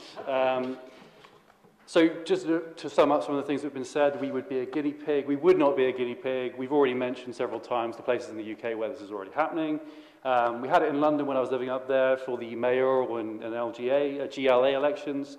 It worked well before the Tories abolished it after realising they'd never win London again without switching back to first past the post. The cost of the motion is merely spending 15 minutes putting together an email to the Secretary of State. She will most likely tell us to jog on. This motion is just a way for our council to let everyone know that we do not support the current electoral system in this country. Most political parties in the UK support this. Labour members voted at the 2023 party conference to support it. Leadership decided they would ignore their members as they'd prefer to have absolute power for every 8 years out of 25 than be involved in government, in a coalition government most of the time. Though I believe that the two Bournemouth MPs do both support electoral reform in this country, the Conservative Party will support this in the future as they realise that there is now two parties on the right wing of British politics. I foresee in 5 to 10 years they'll be going around knocking on doors begging reform voters for their second preference votes. Yeah. So yeah, that's all I have to say.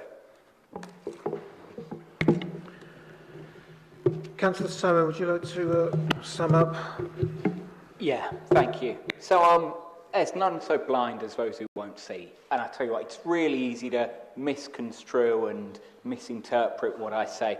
I tell you what, This is my last piece on it, yeah? 2 years ago, lovely study by Transparency International, charitable group, and they looked at UK councils and their susceptibility to corruption. They ranked them all from A to the least corruptible, and then at the bottom you've got F, the most corruptible. BCP had the ignominious honour of being the only council in the country to get an F. Aside from that, if you really want to misconstrue my words, I'm sure you can. But look, better leadership is key to sorting out Councillor the situation Farquhar, in this country. can you? Do you need to interrupt me now, or can I finish? Certainly. For a point of order, Chair, I don't know what the correct number is, but I believe if the information that has been quoted here is incorrect, it reflects poorly on BCP, because it is my understanding that that reflected upon Bournemouth Borough Council, which exists no more. But I'd just like to seek clarification that this is what is being said here is directed towards BCP Council. Thank you. Thank you, Councillor. Oh, I can email my sources after a meeting. So, honestly though, better leadership is the only way we sort out the situation we're in, yeah? And we've talked about the cost of this motion, and how it's going to be awful. The only cost of this motion is the cost of the stationery Millie will write the letter on at this stage, which I think, much as I bang on about how cash-strapped we are, I think we can probably afford. I mean, could probably send an email to save on stationery costs if we really, really have to. The real cost is if we don't sort our voting system out, we're going to be stuck with the same problems we've had for generations now. We need to fix our voting system. We've got an opportunity to make an attempt at that tonight. And I'll tell you what, I'm no salesman. That's not my day job. That's obvious. Don't vote based on my sales pitch. Vote based on your conscience and what's sensible here. It's obvious that our voting system doesn't work. We can all see that. Let's just try and sort it out. All right, I'll pipe down. Thank you, Councillor Salmon. It would be helpful if you allowed the procedure to work so that I could respond to Councillor Farquhar before you started speaking. Sorry. His objection was not allowed, so you would have spoken anyway, but thank you. Just would have been helpful. We shall now move to the vote. I can tell there's no consensus here, so all those in favour, please vote.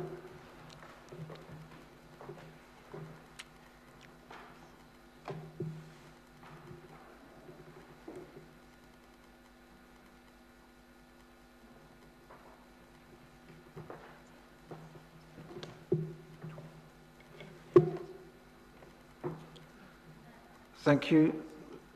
Those against?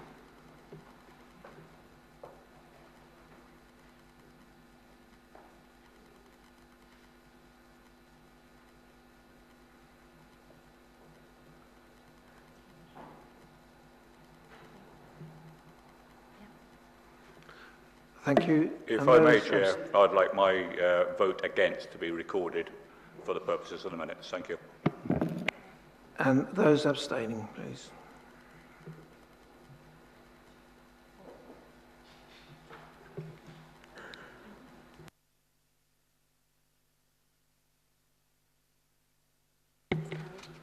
That motion is carried. Thank you, councillors.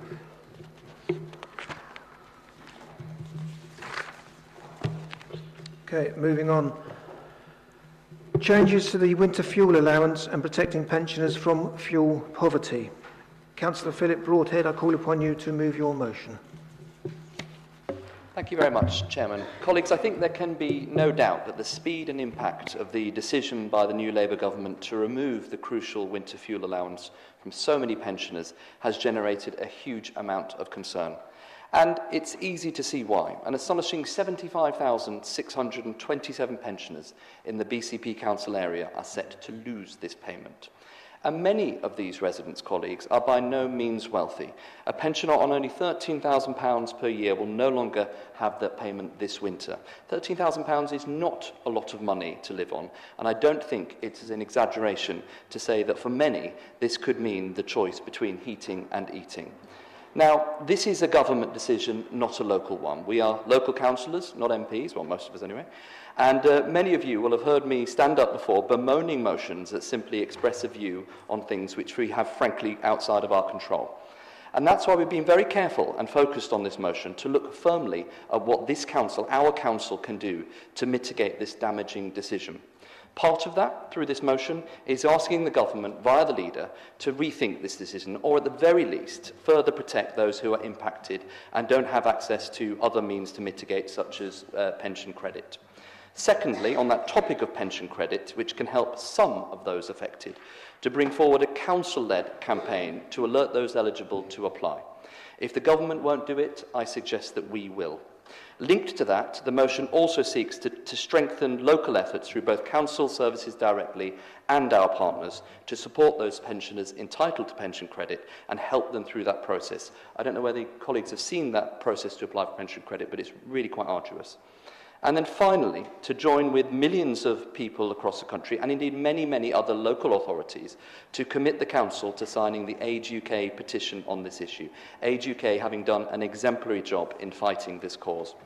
Now, colleagues, I'm sure that there will be debate this evening on the blame game. I'm expecting faux outrage about fiscal black holes, tough choices to be made, etc., etc. Look, that is not my concern. That is not my bag. This is a choice that government has made. That is their decision. To be honest, I'm not even against the principle of means testing benefits like this, but it's the speed and the immediacy of this change that is clearly going to cause real hurt. So my view is we may not be able to stop it, but I hope that we can use our collective resources to protect the most vulnerable impacted. Government will do what government will do, but let's work together and come together cross-party and show them that there is a better way. Chairman, I'm not going to read out the motion. The text is in there, but I submit the motion to full council. Thank you. Councillor Cameron Adams, I understand you wish to second the motion. Yes, can I reserve my right to speak? I now call upon other members who wish to speak on the motion. Councillor Herritt. I'm going to propose an amendment to this motion. Firstly, it's a good motion, and I agree with all of it. And it's the first time in a while I found myself agreeing so succinctly with the Conservatives, and indeed support it. I think a lot of us would prefer that the government had made a different choice. However, there is a reason they are in this position, and making these choices and context is so important. And that context is explained fully with an additional sentence at the start of the motion, and it would now read, this council notes, the extremely difficult financial position that local and national government has been left in due to the recklessness of previous Conservative administrations. And obviously it would then go on with the rest of the motion. That's a straight addition, no removals, because as I said, a good motion and fairly self-explanatory, and I have nothing else to add at this point.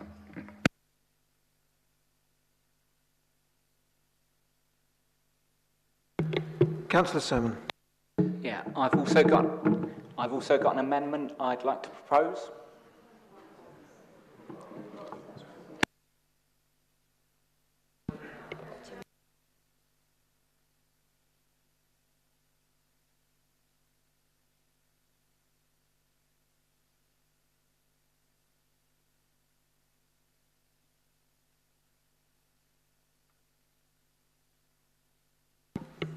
Councillor Herritt, do you have a seconder for your motion?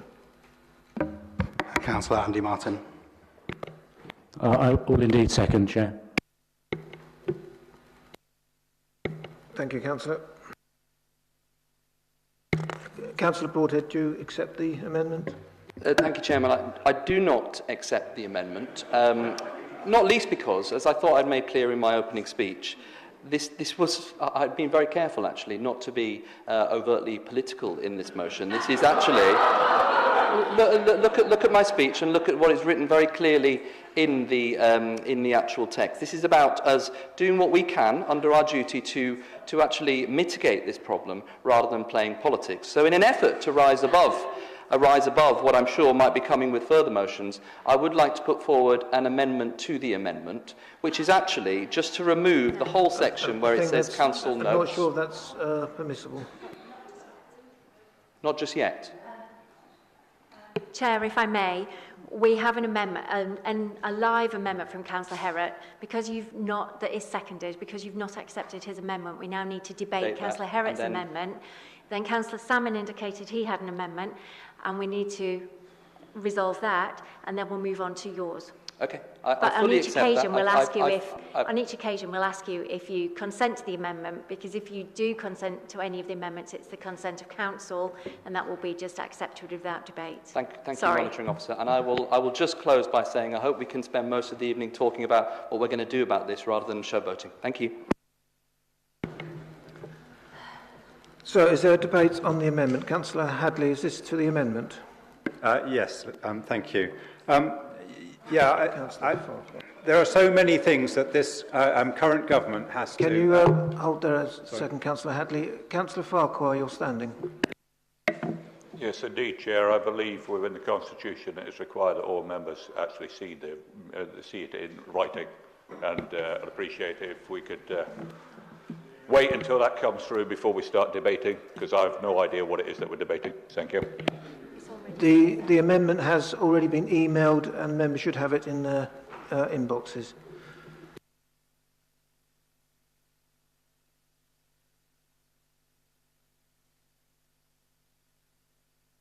Okay, Councillor Hadley. Thank you, Chair. Thank you. Yes, I think it's very interesting to suggest that people are showboating at the same time as to, after such a long period of austerity, which has got us into this huge financial mess, the national government are struggling with many measures. I don't think any of us really want to see the fuel allowance for the elderly people to be withdrawn. But there are so many other elements that are difficult choices that are having to be taken. And actually it is being retained for those in the greatest need. And there are people for whom it's actually not important at all. Where you set the limit is not for us in this place. It's for the government, and the Conservative Party in general have been promoting giving people the choice to spend their money as they see fit, rather than to give it in. So I just find the original motion extremely curious, and I will support the amendment. Thank you.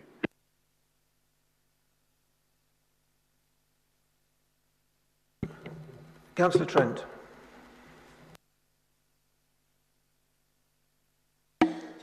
Press the right button. Yeah. Thank you, Vice Chair. I support the amendment, but I do think that it has to be said that it just seems rather strange that this was the go-to reduction in spending. It's almost as if the civil servants had been working on this since before the general election. And unfortunately, it'll take about 30 years to find out the truth on that one. I do think it's unfortunate that it was done in this way. And I think that if the government wanted to make a quick recovery of the 1.6 billion that scrapping this allowance was made, they could have bought themselves some time by reducing the previous cut in the fuel in the petrol and diesel allowance from the 5 pence that was introduced when petrol and diesel was 45 pence a litre more expensive. So to have added 3 pence to that, and it would have bought time to introduce a much more graduated system of making this allowance means tested, because there are some people who can easily afford to pay the fuel bills. There are others that can't, and there's lots of people in between that are just caught by the cliff edge. And it's unfortunate that this was a hurried decision, and that they could have perhaps worked on trying to remove the cliff edge and had a gentle removal of the allowance. The likes of me might still have got hit by it because of doing what I do, but I do think that we do need to draw attention to this. As I say, I suspect it was going to happen anyway. regardless of who won the general election. But I still don't think it's right, and I think there was a much easier way of raising the money that has been raised by cutting this winter fuel allowance. So I hope that we pass the proposal with the amendment, and that as a council, certainly we should be doing our best to promote all of the available help that we can give people, including, I believe, we've got funding that does help people on the edges anyway. So, you know, I think that we will be doing the right thing anyway, but I do think that, you know, drawing attention to the need to make sure that we do everything we can is essential. Leader. That was quick. I just put my hand up and straight away. Just to speak on this amendment, and the reason why I support it is when I was reading the motion, there's nothing on there I don't support. I think it's perfectly reasonable to sign the petition set out by Age UK. I wanted to give everyone assurance the Household Support Fund will have a good amount of its funding going towards getting things like print and postage and posters and all sorts to raise the issue of pension credit and a bit of a campaign around that. And we're also working with Citizens Advice through Household Support Fund on income maximisation and help with things like form filling in when it comes to pension credit. We did that last time on the last round of Household Support Fund, and we're going to be doing it again. So that campaign is there, which will be hopefully getting as many people as possible who are eligible for pension credits to sign up. However, as much as I agree with everything in the motion, there was one thing that was missing, and I think that's the reality and the truth behind why we're in this scenario. I don't think it is playing politics to point out the fact that this is a failure of the previous Conservative government. I think that it's a failure of the current Labour government, actually. And really, as much as we would like to see something different, we aren't going to see that. It was very much set out in the budget. However, what we can do is amend the motion to reflect the truth and then vote that through. Thank you. Councillor Bartlett. Thank you, Chair. I think this amendment adds absolutely no value whatsoever to the intent of this motion, and I certainly will not support its addition. And it just serves as an example of why there should be no party politics in local government, because this is the kind of rubbish that you get as a result of it. Thank you.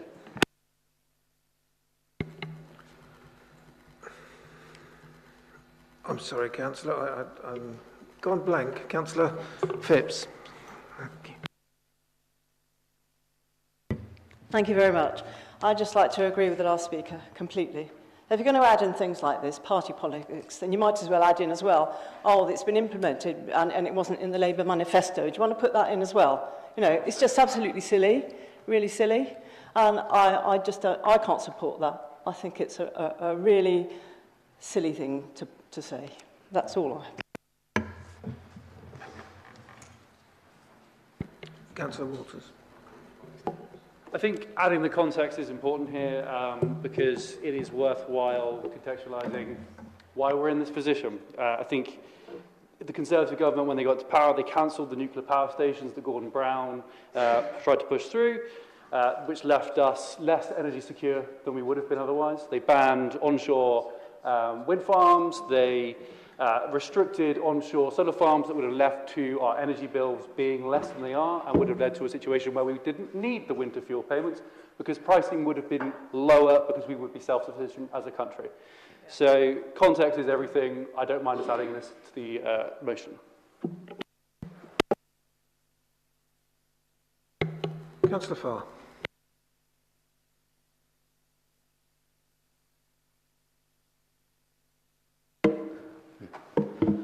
Thank you, Chairman. As Ward Councillor for Kinson, I represent a high number of elderly residents. I'm concerned, particularly for those who struggle to navigate the system who will fall through the gap. I understand many will now have to apply for pension credits, which is a lengthy, difficult form to fill. I strongly feel we need to focus on what BCP Council is going to do this winter to help protect the most vulnerable people affected by these harsh changes from the new government affecting our residents this winter. instead of playing party politics. Thank you. Councillor Allen. Thank you. I wasn't going to speak on this motion, but it just came to my mind. I do think we do need to remember that this is going to impact people. And I have spoken to residents and also in my day job about how people perceive not being able to receive a certain benefit, how they perceive that they're not going to be able to afford their electrical payments or their gas payments. And actually people will sometimes try and cope in cold weather with not putting their heating on because they perceive that they can't afford it. I think it does send a bad message. I don't care why we've got in this position. What I do care about is that these are residents, and as my colleague has mentioned, and I do think that it does send a bad message about people being safe this winter when it gets cold. And I do think we do need to do everything we can as a council to encourage people to apply, but also to support them to apply. Because actually, you know, it's not always very easy applying for benefits.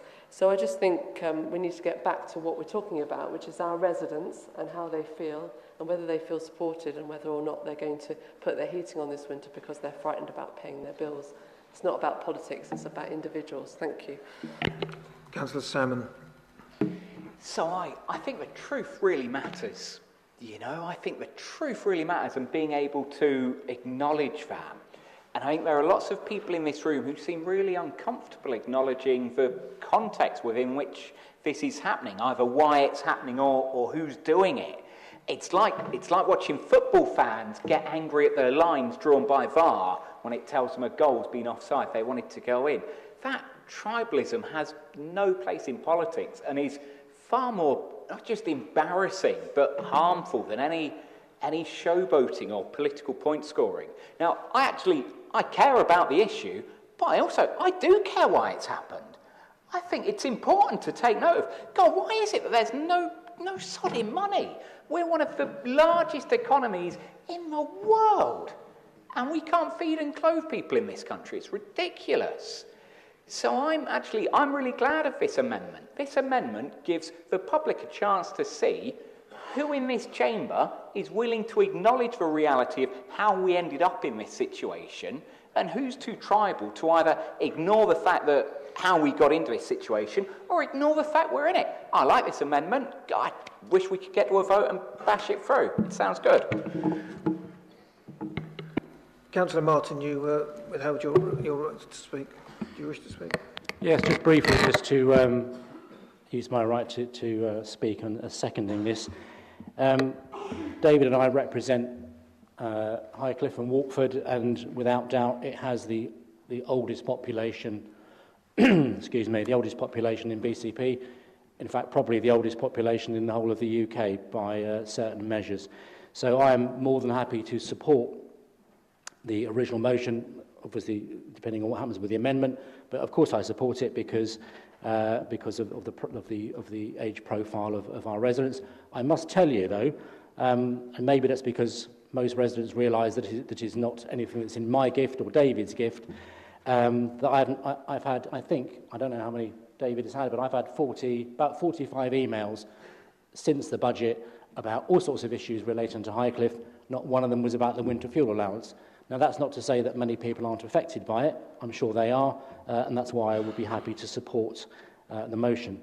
I do have to say, however, that I think Councillor Broadhead, much as I admire many of his qualities, I do think he should take this one on the chin, because I've just gone from being really angry with Councillor Salmon over what he said earlier on about something that I'm not even going to repeat, to being, okay, I completely agree with you over the fact that, yeah, this is about why this has happened, and I'm surprised Councillor Allen doesn't care why we're here. You should care, because it's your party that made this mess. Equally, the Labour Party, let's face it, the Labour government, the Labour Party and the Tories, neither of these two parties nationally told the truth for the general election campaign about what had gone on in the past and what was going on in the future. So that's made me really angry now. So I'm angry now. Sorry, not from you, Joe.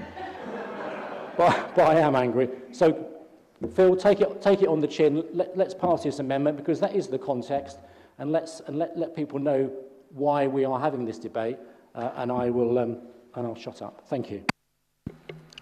Councillor Herrick, do you want to respond to the debate? Thank you. I didn't think I'd start a row about party politics, to be honest, but here we are.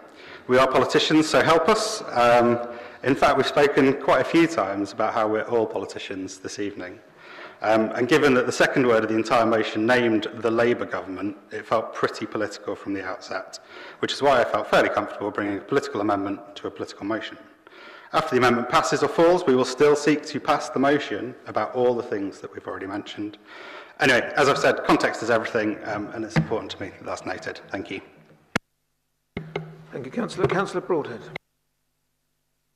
Thank you, Chairman. Whilst I appreciate Councillor Martin's sentiments that I should just take this on the chin and agree to completely politicise the motion, I would reiterate what I said at the beginning. And look, you can all snarl and sneer, as some of the colleagues on the front bench opposite seem to love doing. But we were very careful with putting this motion together. And okay, it does say Labour government, that's more of a reality than anything else.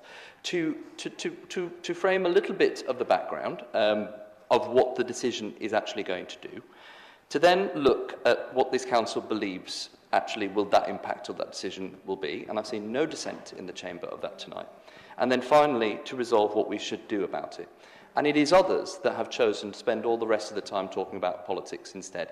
I was very careful in my opening speech as well to talk about the content of the motion and how we tried not to politicise it. I even referenced in that speech that I'm sure others will try and politicise it, but that was not the intention here. My intention, as we've heard from other colleagues across the chamber, is to look at those that are affected and look at what the council can do. And you've heard from the leader of the council as well that she agrees with almost the entirety of the content of this motion. So there is one side that is politicising this, and there is another side that is desperately trying not to. So I'm sorry, Councillor Martin, I'm not going to take it on the chin and put a line in there which I could probably debate all evening around black holes and how much of it is to do with paying train drivers and all this kind of stuff rather than some made-up legacy or whatever. That is not my bag. What I'd much rather do is focus on the content of the actual motion itself. As you've heard from Councillor Bartlett and from Councillor Phipps, very different sides of the chamber, quite literally, physically. This doesn't add anything to the substance of the motion, and therefore all it is doing is wasting time and distracting from what we're actually trying to do. So I'm not going to take it on the chin, and I would suggest that we do not agree to this amendment. We can then go back to the substantive and talk about what our residents actually expect us to talk about. Thank you, Chair.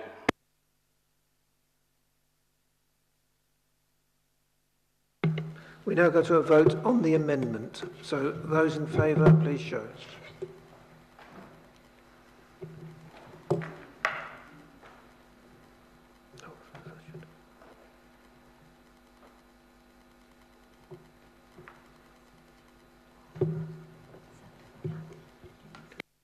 Those against?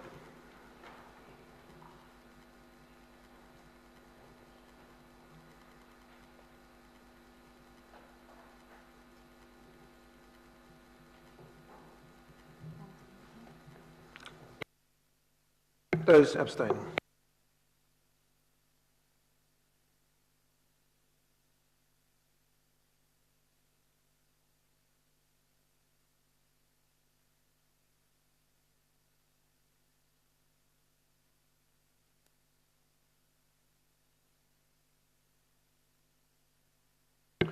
The amendment is carried, so that now becomes part of the substantive. Chairman? Councillor Broadhead. Thank you very much. In that case, under 14.12 of the Constitution, I would like to seek to amend the now substantive, and I understand that all I need is the support of the seconder, and then we go straight to the vote on that without any debate. And what I'm going to try and do is be the relative grown-up in the room and say, if we can't agree, because it wasn't unanimous, colleagues, if we can't agree to the context, let's just remove the context entirely. So I propose to amend the new substantive to remove all of the words after council notes. That's all the bit that we've been wrangling about, and just focus on what this council believes we should do.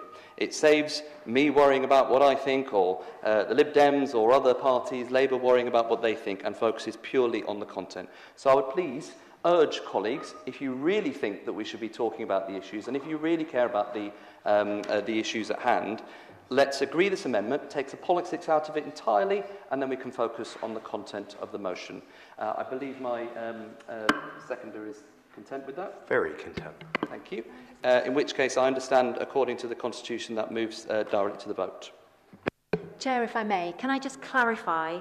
So it is of what you're suggesting. So it removes the paragraphs under the subheading Council Notes. There's 1, 2, 3, 4, 5 bullet points, and that but we retain Council believes onwards.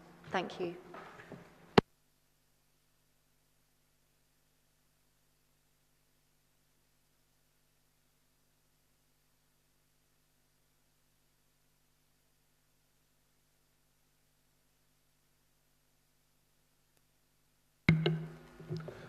So that amendment now becomes the substantive, and we now go to the vote without debate.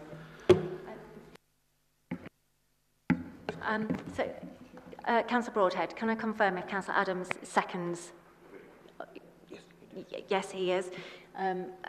Chair, in light of that, under Rule 14.2, we now need to seek the consent of Council about whether they'll accept Councillor Broadhead's amendment, as he is the original mover of the motion. So, Council, we can ask your consent. Councillor Canahan. Can somebody please circulate the details of the amendment, because I'm not clear what the amendment is. Thank you. Chair, if I could just clarify, all it does, Councillor Canavan, means that the new motion would just start at the Council believes. So the entirety of the motion would remain as per the original, but it's just Council believes all the way through to the end. So I've taken out all of the first section under Council Notes, which is the aforementioned, apparently quite disruptive background. Thank you.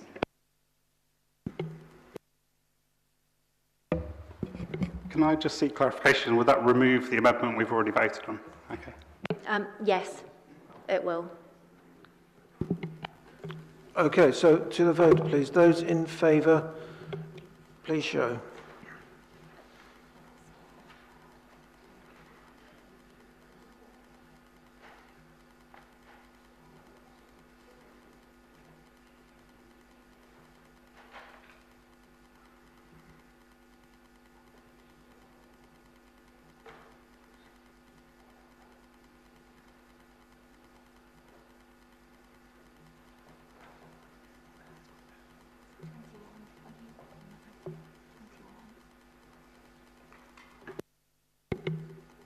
Those against?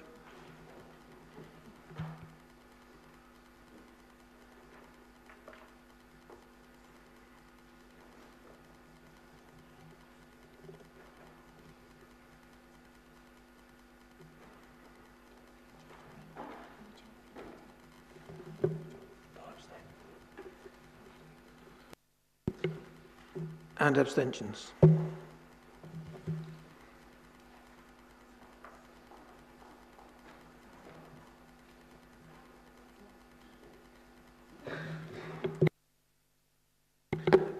That is lost, so we return to the amended substantive. In which case, Chairman, I've made every effort this evening, despite the unanimity in the Chamber, to actually deal with this issue, not to politicise this motion. I'd like to, therefore, under, I think, item number 1413, I think I would withdraw the motion with the consent of the seconder. It's not worth... I'm not playing politics about this. You can write anyway, Leader, you can write anyway. I agree.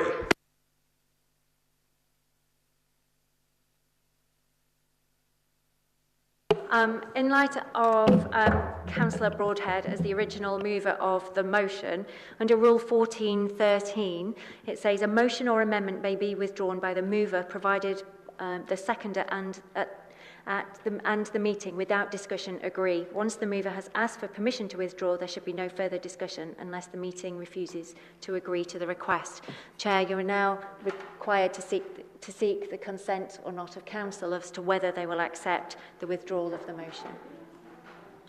So it's a vote. Right.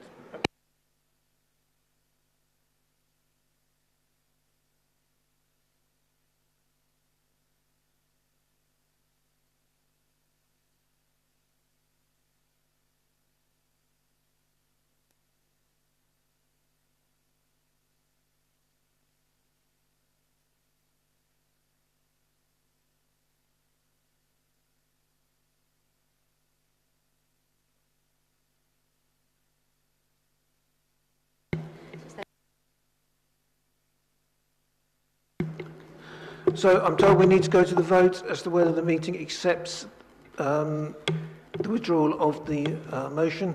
So all those in favour, please show.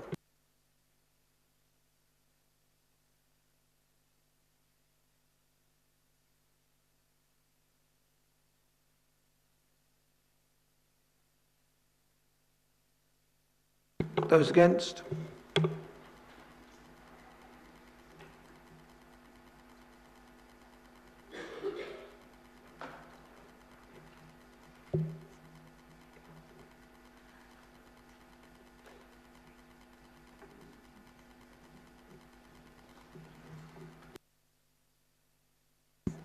And those abstaining.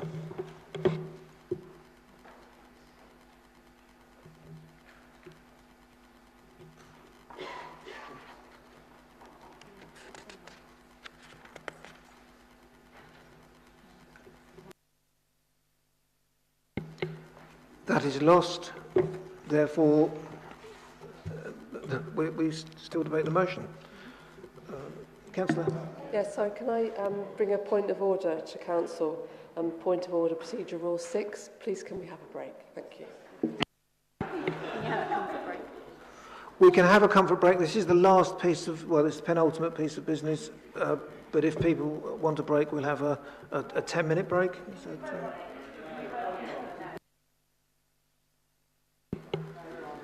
It's your discretion whether you have a comfort break or not. I think we should push on. I think we're almost at the end. So, yeah.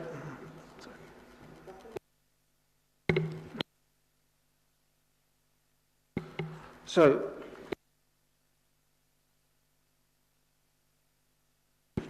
we're at the motion, the semantic motion now amended, and we're back to the debate. Councillor Salmon, I believe. Oh, so I've also got an amendment I would like to propose to this motion. Sorry. Do I need to email it out, or have Dem Services got it? Have you emailed it to Democratic Services? Yeah, it's the one Kate would have proposed. You have got it, I think. Do you want me to send it again?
It's just coming now, councillors.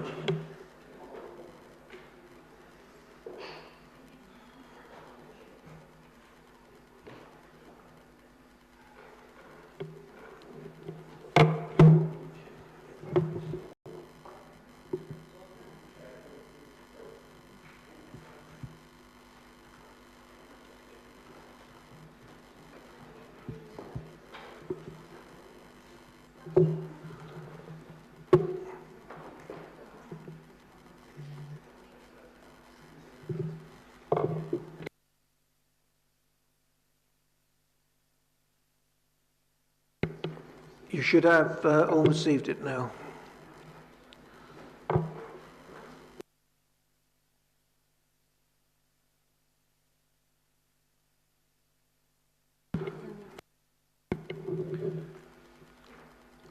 Councillor Salmon, do you have a seconder for the amendment? Councillor Armstrong. Yeah, Sarah will second it. Do I do my little speech now? So Kate would have done a much better job of this, and God, I didn't realise this one would also be equally contentious.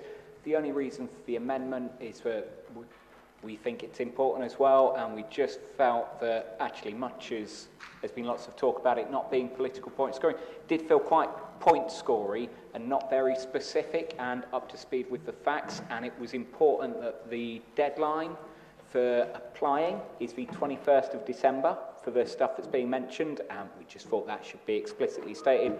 We've rolled them into two. That's it. No more showboating from me. You've seen how good I am at that, so I'm not going to try.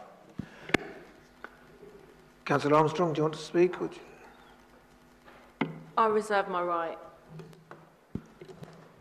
Will there be a debate? Or... We shall see.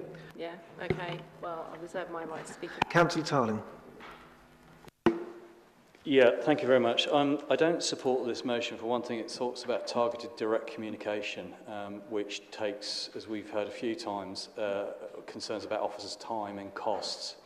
That part of the motion would entail a fair amount of costs. We've heard it as part of the motion that we would take the relevant means, which I accept is a looser term, but was mentioned once that we will engage with citizens' advice and other channels to encourage pensioners to apply for the means-tested benefit. I'm rather concerned this amendment would actually take a lot of officer time to contact every person, which is what it's inferring here with direct communication. So I implore everybody to obviously think carefully on that and not support this amendment. Thank you.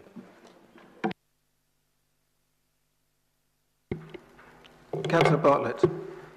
Thank you. I can't support this amendment on the grounds of the cost to the council. Thank you. Councillor Brown.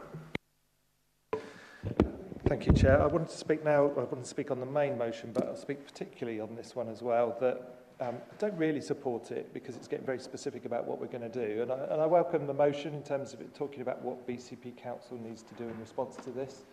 And I welcome this point as well from Councillor Salmon. But what I wanted to point out is it's not just what BCP Council can do in response to this, but actually we're already on the case, and not just BCP Council, but with Dorset Council, and with all of our NHS partners across Dorset. This was debated 2 weeks ago at the Integrated Care Partnership Board, which I sit on extensively. Councillor Salmon, you should probably look at the papers from the Integrated Care Partnership because you would love the data use. It was the most fantastic example of using the DICE system and data that's gathered from the councils, from benefits records, from GP records, right across the county, to the extent that because of the change in the winter fuel allowance, they've already identified 45,000 individual pensioners across Dorset who may be at risk of financial vulnerability as a result of this decision on winter fuel allowance. Of those, they've already identified the key wards across BCP and Dorset. They're working with GPs in those areas with those identified pensioners who may be at risk of financial vulnerability. And it picks up on all the key strategic aims of the Integrated Care Partnership, with the local authorities working with all of our NHS partners across Dorset to actually deal with this, and work has started. It's been recommended that the 4 proposals that were made in the paper were agreed, and managing deliveries of interventions. So there's already interventions being worked on in terms of proactive engagement, maximising warm spaces, exploring funding options, and exploring digital solutions. And that was unanimously agreed by the Integrated Care Partnership partners. So work is already extensively going on with the individuals and in the particular ward areas that will be affected by this decision on winter fuel allowance. So I feel like it's coming a little bit late to start now talking about, well, BCP needs to do this, that and the other. We're on the case. The data's been drawn from the systems, right, using the DICE system, which I know Councillor Hadley knows a lot about.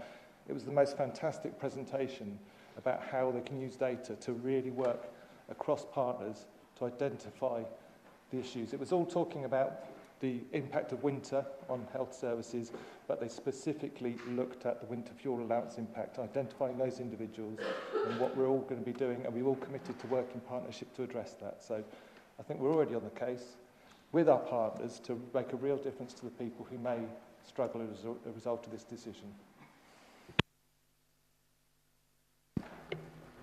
Anyone else wish to speak on the motion? On the amendment? No? Okay, so... Oh, Councillor Hadley. Councillor Hadley.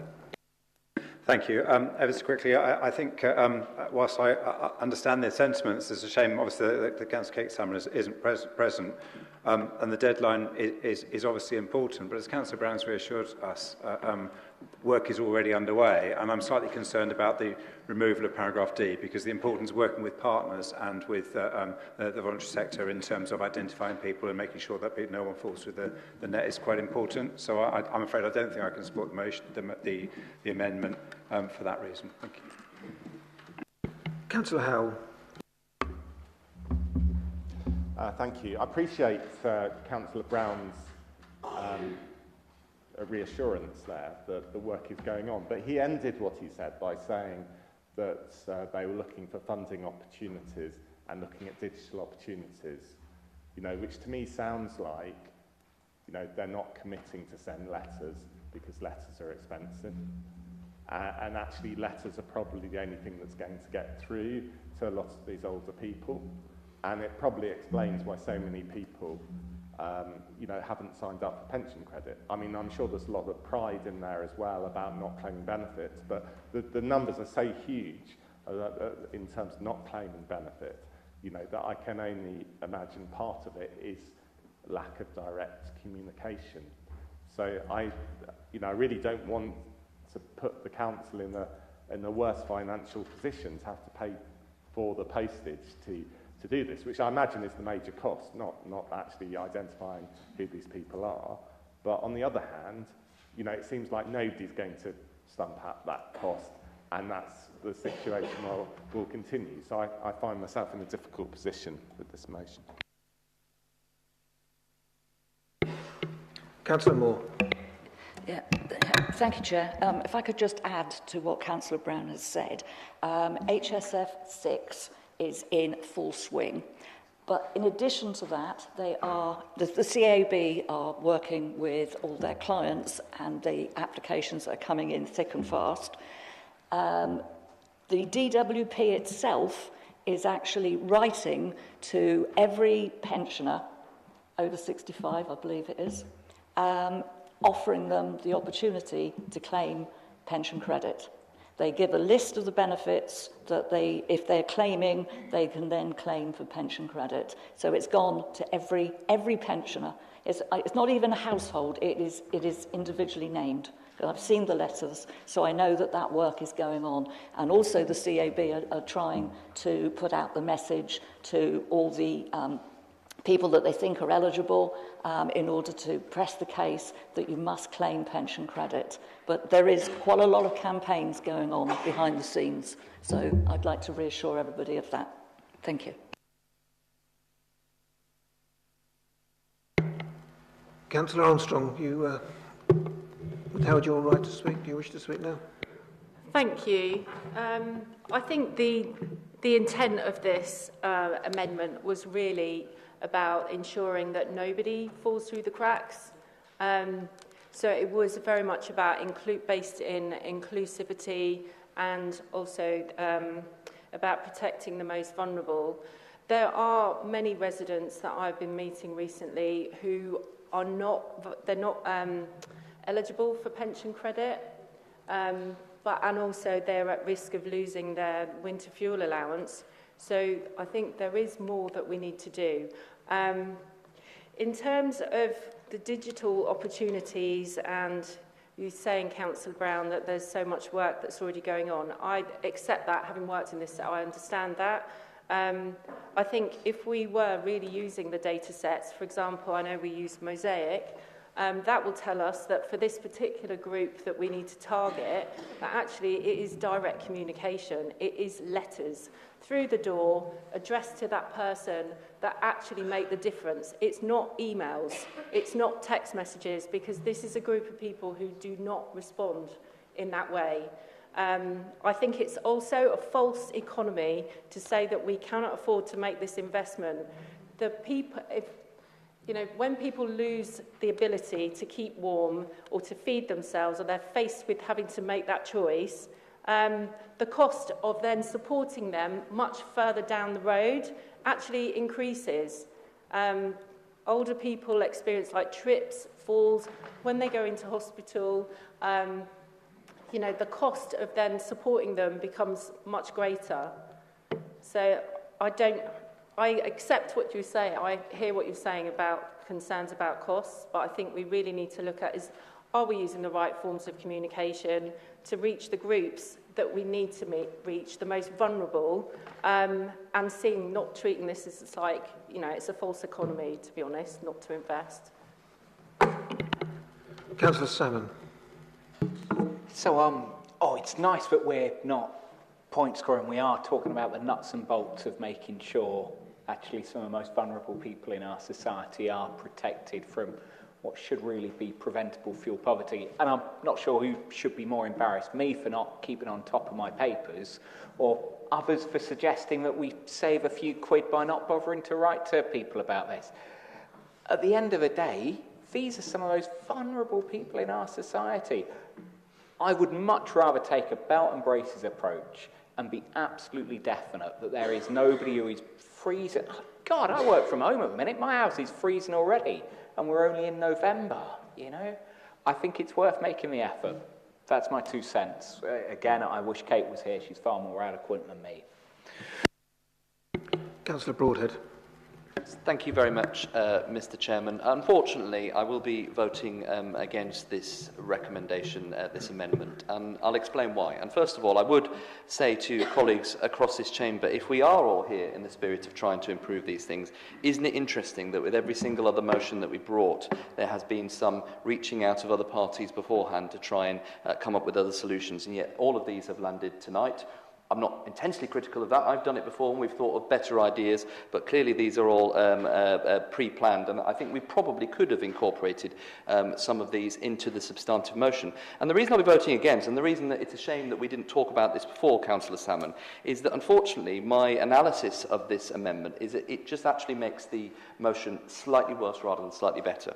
And the two reasons are, first of all, by completely changing point A, and I appreciate what you're trying to do, putting a cut-off within that date, and I think that's actually quite laudable. But actually, what this commits the council only to doing is to a written communication. I was very careful in the construction of the motion to look and bring forward a council-led local awareness campaign, which, as we've heard from other colleagues, leaves some flexibility in terms of what the council thinks it is the best way to do that, not just limiting, as actually the amendment does, to a written campaign. So actually, rather than actually make it more open, it actually very much restricts what the council should do in terms of what our belief is through this motion. And secondly, as we've heard from Councillor Brown and others, the entire deletion of point D, I struggle to understand. We've already heard around some of the work that has been done across partner organisations to promote pension credit and to mitigate the impact of this really quite damaging withdrawal. And actually, why would we want to remove that from the motion to encourage the work that is already underway to propagate it further?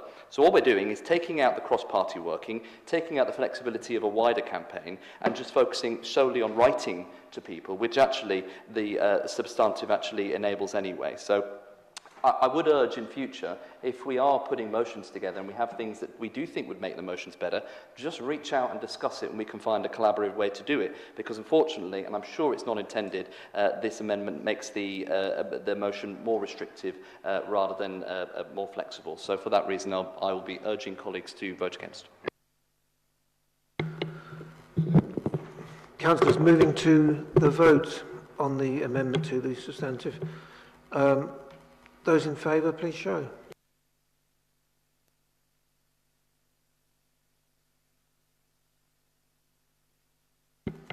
Those against?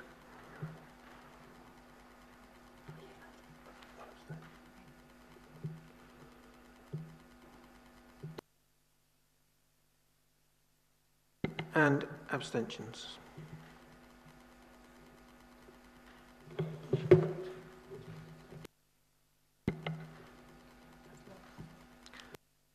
That amendment is lost. So we're now back to these amended substantive from previously. Is there any further debate on that? Councillor Tarling. Yeah, thank you very much. I've not spoken about the actual substantive motion. I want to commend Councillor Broadhead for bringing it to this chamber. And I think if it started with a non-political motion, as we sort of got halfway through, where he removed the first 4 paragraphs, I absolutely 100% would have supported it. And I'm sort of rather disappointed at some of my fellow councillors that didn't accept this non-politicisation of the motion. Unfortunately, Councillor Broadhead, you did politicise it a bit on the second word, and which is probably why we had the response and we've gone around the houses and spent a lot of time doing it. But I really do commend you on what is a fantastic motion, and I will be supporting it as amended. I would have much rather supported it with the 4 paragraphs removed. Unfortunately, that's not on the table now, but I just thank all the councillors here. I know we get passionate and it gets political sometimes, and this is something that should be completely apolitical. And unfortunately, I think there's been a bit of to and from here over the last hour spent debating this purely out of party politics. And on a motion like this, I do support the sentiment that you've said about this should be completely apolitical. So on that motion, that the main meaning of this motion is absolutely 100% supportable by most people, I believe, in this chamber, yeah, I will be supporting it. So thank you, Councillor Broadhead, for bringing it to this chamber. Thank you. Any more debate, members? Councillor Adams. No, I'm fine. Councillor Broadhead. Well, thank you very much, Chairman. I do genuinely appreciate the words from Councillor Tarling around the real effort that was put into this motion not to politicise it, and hence the reason why let's just take the politics out of it entirely and remove that whole of the first section. I didn't even think that calling the government, the Labour government, was intentionally politicising. It's more a reflection on reality, but you know, it turns out even after all this time, all of us can be naive. Unfortunately, I'm now in a position whereby after spending a tremendous amount of time, and I mean this genuinely, going through word by word in this motion, not to put anything in there which I thought colleagues across all political parties could not agree with. And I haven't heard pretty much anything from this chamber, apart from some minor amendments about the actual how we do this. Not one person in this chamber has criticised any part of the content of this motion whatsoever. That was my intention, to try and make it, and I said it in my opening speech, as cross-party and uncontentious as possible. And without, you know, wishing to get the little violin out, it took quite a lot of time to do that, to try and make it so that it was uncontentious as possible. And yet the first half of this debate has inserted something in which is pretty obvious. My party will not be able to respond. Well, I can't speak for everybody, but I assume most of my party will not be able to support, because it's not a reflection of reality that we agree with, but more importantly, it's not even necessary for this motion. So I hope and assume that the substantive will probably be carried by this council. I appreciate many of the kind words about the intent of the motion. I do hope that both the awareness campaign as well as the letter, of which I'm sure the Chancellor has been getting a lot of already, alongside the work that clearly is already underway with cross-sector organisations, and signing that completely apolitical Age UK petition will make a difference. It is just sorely a shame that we had to spend so much time putting something in which actually seeks to divide people in here rather than bring them together. Thank you. Thank you, Councillor. Moving on to the vote, in that case then. Those in favour, please show.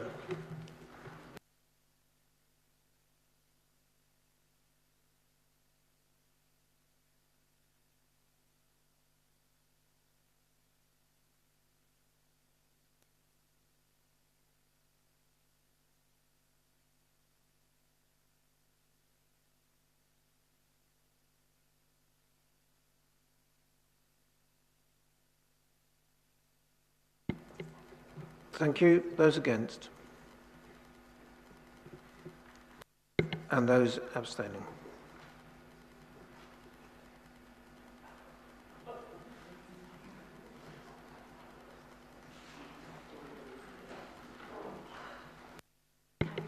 Thank you. Therefore, the amended motion is carried. Thank you.